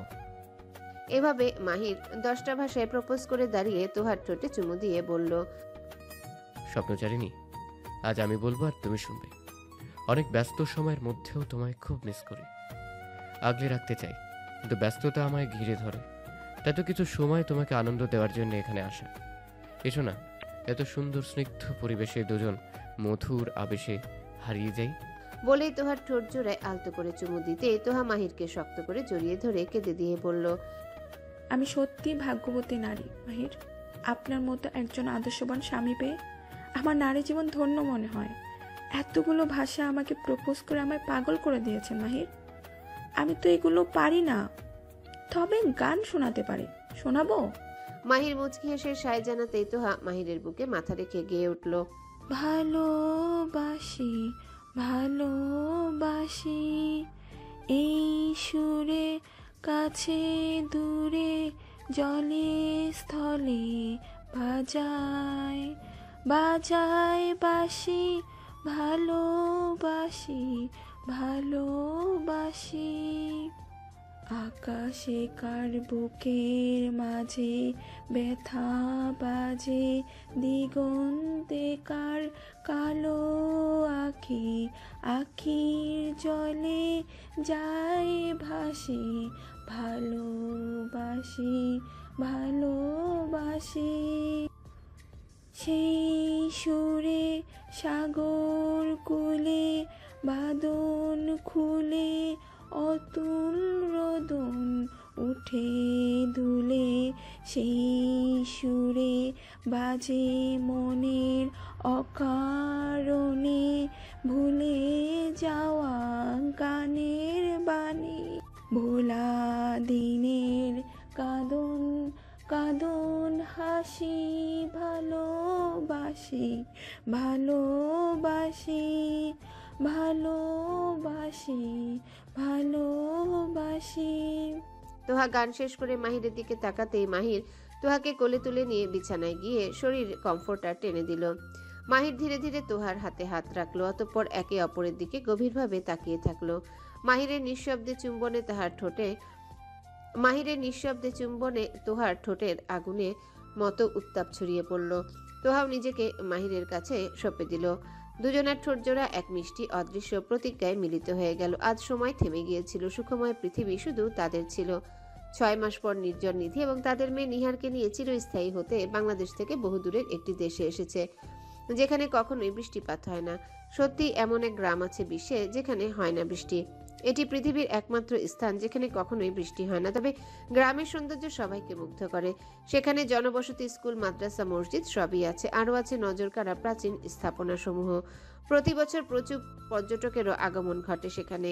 আবার ক্ষেত খামারও রয়েছে। আর সেটি হলো ইয়েমেনের ছোট্ট একটা গ্রাম আল হুতাইব। সেখানকার রাজধানী সানার প্রশাসনিক এলাকা জাবাল হারাজের পাহাড়ি অঞ্চলে গ্রামের অবস্থান। আর এই গ্রামে কখনো হয় না বৃষ্টি। বিশ্বের বিভিন্ন স্থানে যখন বছরের বিভিন্ন সময়ে বৃষ্টিপাত হয়, ঠিক তখন আল হুতাইব গ্রাম থেকে শুকনো। এই গ্রামে যেহেতু কখনো বৃষ্টি হয় না, তাই সেখানকার আবহাওয়া বেশ শুকনো। তবে কেন এই গ্রামে বৃষ্টিপাত হয় না, এর কারণ হলো আল হুতাইব গ্রামটি অনেক উচ্চতায় অবস্থিত। সমতল থেকে প্রায় 3200 মিটার উঁচুতে এই গ্রামের অবস্থান। আর এই কারণে সেখানে বৃষ্টিপাত হয় না। সাধারণত বৃষ্টি মেঘ জমে সমতল থেকে 200 মিটারের মধ্যে। তাই আল হুতাইবের উপর মেঘ জমে না। আর মেঘ না থাকলে বৃষ্টি হওয়ারও সম্ভাবনা থাকে না। বৃষ্টি না হওয়ার কারণে এই গ্রামের পরিবেশ গরম বেশ। শীতকালে সকালের পরিবেশ খুব ঠান্ডা থাকলেও সূর্য উঠলেই প্রচণ্ড খরতাপে পুড়ে সেখানকার মানুষরা। তবে এই গ্রামের বাসিন্দাদের বৃষ্টি হওয়া বা না হওয়া নিয়ে তেমন কোনো দুশ্চিন্তা নেই। তারা সেখানকার শুকনো আবহাওয়ার সঙ্গে নিজেদেরকে মানিয়ে নিয়েছেন। বাংলাদেশে থাকাকালীন নির্জন নিধির হাত ধরে করুণ স্বরে বলে, এই মাটিতে তার জীবনের অনেকটা দুর্ঘটনার সম্মুখীন হয়েছে, তাই সে এখানে আর থাকতে চায় না। নিধিকে নিয়ে সে অন্য দেশে পাড়ি জমাতে চায়, তবে মাঝে মাঝে বাংলাদেশে এসে ঘুরে যাবে। নিধি ও নির্জনের কথা শুনে রাজি হয়ে যায়। দীর্ঘ 10 বছর পর প্রিয় মানুষটিকে কাছে পেয়েছে, তার জন্যে তো এই আবদার রাখতেই হবে। অবশেষে ইয়েমেনে এসে একটি প্রাচীন প্রাসাদে উঠল নির্জন এবং নিধি। এটা শহরের বাইরের অংশে অবস্থিত। নিধি ঘুরে ঘুরে দেখল বাড়ির চারিপাশে বালুকাময় শুষ্ক প্রান্তর এবং দূরে কোনো গাছপালা বা জলাধার নেই। বাড়িটি এক ধরনের ক্লাসিক আরবীয় স্থাপত্য শৈলীতে তৈরি, যেখানে উঁচু দেয়াল, দরজা এবং প্রাচীন সিলিং রয়েছে। ঘরের অভ্যন্তর খুবই সাধারণ কিন্তু রহস্যময়। এটি দেয়ালের উপর পুরনো আরবি নকশা, কাঠের ফার্নিচার এবং আলো স্বল্পতা দ্বারা সজ্জিত। বাড়ির জানালাগুলো বন্ধ, যেন বাইরের রুক্ষ পরিবেশকে অবরুদ্ধ করা হয়েছে। সবকিছু দেখে নিধির মনটা কিছুটা খারাপ হয়ে গেল, কারণ আশেপাশে তেমন জনমানব নেই। নিধি চাইলেও কারোর সাথে মিশতে পারবে না। নিধির বিষণ্ণ চেহারা দেখে বাঁকা হাসলো নির্জন। নিধির মন পরিবর্তন করার জন্য বলল, আমার ইউনিভার্সিটির এক ফ্রেন্ড এই শহরেই থাকে। আমার কথা মতো সে বাড়িটির ব্যবস্থা করছে। নির্জনের কথা শুনে নিধি মুচকি হেসে বলল, বাড়িটা তো খুবই সুন্দর, কিন্তু এখানে আপনি কি কাজ করবেন? নির্জন মুচকি হেসে বলল, আল হুতাইব শহরটি ইয়েমেনের অন্যতম পরিচিত এবং ঐতিহাসিক শহর, যা মূলত তার উঁচু পাহাড়ি ভৌগোলিক অবস্থানের জন্য বিখ্যাত। এখানে বেশিরভাগ মানুষের জীবিকা নির্বাহের জন্য প্রধান মাধ্যম হল চাষাবাদ ও কৃষিকাজ। গবাদি পশুপালন। এই অঞ্চলে গবাদি পশু যেমন ছাগল ও ভেড়া পালন করা হয়। পশুপালন এখানকার অনেক পরিবারের আয়ের অন্যতম উৎস। এছাড়াও আছে হস্তশিল্প ও কারুশিল্প, ঐতিহ্যবাহী ইয়েমেনি পোশাক, মৃৎশিল্প এবং অন্যান্য হস্তশিল্প এখানে জনপ্রিয়। তারপর আছে পর্যটন। আল হুতাইব তার পাহাড়ের প্রাকৃতিক দৃশ্য এবং ঐতিহাসিক স্থাপনার জন্য পর্যটকদের কাছে আকর্ষণীয়। পর্যটন থেকে উপার্জন এখানে একটি বড় উৎস। আরও আছে জাম্বিয়া ও ধাতব কাজ। ইয়েমেনের ঐতিহ্যবাহী অস্ত্র, জাম্বিয়া তৈরির কারুশিল্প অনেক জনপ্রিয়। তারপর ব্যবসা বাণিজ্য, স্থানীয় বাজার এবং ছোটখাটো দোকানগুলো ব্যবসা পরিচালনা করে। এখানকার ব্যবসায়ীরা সাধারণত কফি, মশলা এবং হস্তশিল্প সামগ্রী বিক্রি করেন। অর্থাৎ আল হুতাইবের মানুষের জীবিকার বেশিরভাগ কৃষি, পশুপালন, পর্যটন এবং হস্তশিল্পের উপর নির্ভরশীল। এগুলোর মধ্যে কোনো একটা করে নেব। তাছাড়া এত বিলাসিতার দরকার নেই। তুমি, আমি আর আমাদের রাজকন্যা, এতেই শুকরিয়া আদায় করব। কি বলো ডার্কুইন? নির্জনের এহেন কথা শুনে হৃদয় বিগলিত হলো নিধির। মুহূর্তেই চোখ জোড়া ছলছল করে উঠল। নির্জন সেটা দেখে বারান্দায় গিয়ে ভূমি থেকে কিছুটা দূরে ভেসে বেড়ানো মেঘগুলোর দিকে তাকিয়ে ভাবল, মনে আছে চ্যালেঞ্জ করেছিলাম, তুই থাকবি আমার এবং ডার্কুইনের নিম্নে, আর আমাদের অবস্থান হবে তোর উপরে। এখন আমার সর্বোত্তম হিংসুটে বলে ব্যঙ্গ করবি তো করতে পারিস, কিন্তু আমার নিরুর জন্য আমি সর্বোচ্চ হিংসুটে হতেই পারি। কথাগুলো ভাবতেই পেছন থেকে দুটি কোমল হাতের ছোঁয়ায় নির্জনের বক্ষ গহ্বর প্রশান্তিতে ভরে উঠল। এই প্রেয়সীর জন্যই তো তার এত কষ্ট করা। নির্জন নিধির দিকে ফিরে নিধির কানের কাছে এসে ফিসফিস করে বলল, নিহার তো ঘুমিয়েছে, এখন কি করবে? মেঘ বিলাসও তো করতে পারবে না, কারণ মেঘগুলো আমাদের নিম্নে অবস্থান করছে। নিধি নির্জনের পা দুটো একটু উঁচু করে নির্জনের কপালে চুমু দিয়ে মুচকি হেসে বলল, অনেকটা পথ জার্নি করে এসেছি, তাই এখন ফ্রেশ হব, তারপর খাওয়া দাওয়া করে আপনার সাথে গল্প করব। এছাড়া তো এখানে কেউ নেই। নিধির এহেন কথা শুনে বিজয়ের হাসি দিল নির্জন। নিধিকে পাজাকোলা নিয়ে বলল, আমার বয়স 39 কোঠায়, আর তোমার 33 কোঠায়। অথচ দেখো, আমাদের ভালোবাসা কিন্তু একই রকম আছে, বিন্দু পরিমাণ কমেনি, বরং প্রতিনিয়ত আরো বাড়ছে। কথাগুলো বলতে বলতে নিধিকে পাশের রুমে নিয়ে বিছানায় শুইয়ে দিয়ে নিধি ঠোঁটজোড়া নিজ অধরে আবদ্ধ করে নিল। কিছুক্ষণ পর ছেড়ে দিয়ে হাসকি ভয়েসে বলল, তুমি কি জানো, এই 10 বছর 3652 দিন কতটা তৃষ্ণায় কেটেছে? 87,648 ঘন্টা প্রতিটি নিঃশ্বাসে শুধু তোমার গন্ধ খুঁজেছে। 52,58,880 মিনিট প্রতিটি মুহূর্তে তৃষ্ণার্তের ঠোঁট তোমার স্পর্শ চেয়েছে। 3,15,53,800 সেকেন্ড প্রতিটি কাঁপন তোমার ছোঁয়া পাওয়ার জন্য। তোমার শরীরের উত্তাপে পুরো মরে যেতে চেয়েছে। আজ যখন এই দীর্ঘ প্রতীক্ষা শেষে তোমাকে পেলাম, গভীর এক চুম্বনে সেই সময়ের সব হিসাব মিটিয়ে দিলাম। তোমার শরীরের প্রতিটি কোণে, প্রতিটি ভাঁজে আমি রেখে দিলাম আমার ভুলে যাওয়ার সমস্ত তৃষ্ণা। তোমার ঠোঁটের স্বাদে 10টি বছর এক মুহূর্তে গলে গেল আমার ভিতরে। তুমি আছো, আজও তুমি আছো আমার মাঝে। আর আজ থেকে প্রিয়তম, এই 31 বিলিয়ন ন্যানো সেকেন্ড হবে আমাদের প্রতিটি চুম্বনের প্রতিধ্বনি। নির্জনের এহেন কবিতা শুনে নিধি চোখ জোড়ায় পানি চলে এলো। নির্জনের হাতে চুমু দিয়ে বলল, আপনি কি জানেন প্রিয়, এই 3,652 দিন আমি কিভাবে কষ্ট পেয়েছি? 87,648 ঘন্টা আপনি যখন দূরে ছিলেন, আমি গভীর এক যন্ত্রণায় ডুবেছিলাম। 52,58,880 মিনিট প্রতিটা মুহূর্তে আপনার ছায়ায়, আপনার অভাবে, আপনার হৃদয় এক অন্ধকার গহরে পড়েছিল, যেখানে শুধু আপনার অসহায় চিৎকার ভেসে আসতো। 3,15,53,800 সেকেন্ড আপনার অভাবের যন্ত্রণায় আর তৃষ্ণায় আমার আত্মা ক্ষত বিক্ষত হয়ে গিয়েছিল। 31,53,800 কোটি ন্যানো সেকেন্ড আপনার স্পর্শে, আপনার চুম্বনে এই দীর্ঘ সময়ের ব্যথার নৈরাশ্য মেটাতে চেয়েছি আমি। এবং যখন আমি আপনার সামনে দাঁড়ালাম, আপনার ঠোঁটে আমার তৃষ্ণা পূরণ হলো এক গভীর চুম্বনে। তীব্র যন্ত্রণার সঙ্গে আপনার শরীরের প্রতিটা কোণে আমার প্রতিশোধ রেখে দিলাম। আপনি জানেন প্রিয়, এই চুম্বন কেবল প্রেম নয়, এটা সেই সমস্ত কষ্টের প্রতিশোধ যা আপনার অদৃশ্য হাতের ছোঁয়া নিয়ে আমার দেহে ঢুকে গিয়েছে। আমার শিরায় শিরায় রক্তের প্রতিটা বিন্দু আমার প্রেমের গভীর অন্ধকারে মিশে যাবে। এই দীর্ঘ যন্ত্রণা অপেক্ষার হিসেব মিলিয়ে দিবে এটা। আমরা আবার একসাথে সেই অন্ধকারে প্রবাহিত হব, যেখানে কষ্ট আর প্রেমের অশ্রু একাকার হয়ে যাবে। বলেই নিধি নির্জনের বুকে মুখ গুজল। দীর্ঘ পথ পাড়ি দেওয়ার পর ক্লান্ত শরীরেও একে অপরের মাঝে সুখ খুঁজে নিতে ব্যস্ত হলো। অবশেষে দুজনের মিষ্টি মধুর সম্পর্ক আরো প্রগাঢ় হলো। মধুর কিছু সময় কাটিয়ে নির্জন টেবিল থেকে ব্যাগ এনে চেন খুলে ব্যাগের ভিতর থেকে একটা বই বের করে নিধির সামনে রেখে বলল, বলো তো, আমার কথা রাখতে পেরেছে কিনা? একদিন বলেছিলাম তোমাকে নিয়ে একটা বই লিখব, আর বিয়ের আগে থেকে বইটি লেখা শুরু করেছিলাম। মাঝখানে কেটে গেল 10টি বছর। নেহার যখন তোমার পেটে ছিল, তখন তুমি রাতে ঘুমিয়ে গেলে আমি নতুন করে আমাদের জীবনের গল্প লেখা শুরু করি। কিছুদিন আগে এটা সম্পূর্ণ করেছি, আর বইটির নাম দিয়েছে কি জানো? নিধি বইয়ের দিকে তাকিয়ে অবাক হয়ে বলল, হৃদয়ের রক্তক্ষরণ। নিধি বলতেই নির্জন মুচকি এসে নিধিকে কোলে তুলে বারান্দায় নিয়ে গিয়ে ভূমি থেকে অদূরে ভেসে বেড়ানো মেঘ দেখিয়ে বলল, এই বইয়ের শেষ পৃষ্ঠে একটা কবিতা লিখেছি, শুনবে ডার্কবেন? নিধি নিম্নে ভেসে বেড়ানো মেঘের দিকে তাকিয়ে মুচকি হেসে বলল, বলুন। নির্জন নিধির কপালে আলতো করে চুমু দিয়ে নিধির দিকে তাকিয়ে বলল, ওই মেঘের দিকে নয়, আমার দিকে তাকাও, তাহলে বলবো। নিধি ফের মুচকি হাসল। অতঃপর নির্জনের চোখে চোখ রাখতেই নির্জন নিধির দিকে প্রগাঢ় দৃষ্টি নিক্ষেপ করে বলে উঠল, হৃদয়ে রক্তক্ষরণ। তুমি মেঘের প্রশংসা করেছিলে একদিন, সে মুহূর্তে যেন বেঁধেছিল বিষের কাঁটা আমার হৃদয়। তোমার মুখে অন্য কিছু রূপের বন্দনা শুনে হিংসার আগুনে চলেছি, আর হৃদয় রক্তক্ষরণ হয়েছে গভীর সুরে। আল হুতাইবের এই আকাশে মেঘ নামে নিচে। আমি চাই তুমি আর কোনো কিছুতে মুগ্ধ হবে না চোখে। তোমার দৃষ্টি যেন শুধু আমায় ছয়। আমার ভালোবাসার হিংসা এমনই, সহ্য হয় না অন্যের প্রশংসা। তুমি আমার নীল মেঘ, আমার স্বপ্নের আকাশ। তোমার প্রশংসা যেন আর কোথাও না চায় উড়ে। তোমার মুখে অন্য কিছুর প্রশংসা শুনলে আমার রক্তক্ষরণ হয় হৃদয়ের গভীর নিঃশব্দে। হৃদয়ের রক্তক্ষরণ লিখেছে শুধুই তোমার নামে। তোমার ভালোবাসা ছাড়া আমি কিচ্ছু চাই না জীবনে। তুমি যদি অন্য কিছু চাও, তোমার মুখে অন্যের নাম শুনি, তবে আমার মনের অতল গহীনে হৃদয় রক্তক্ষরণ হবে।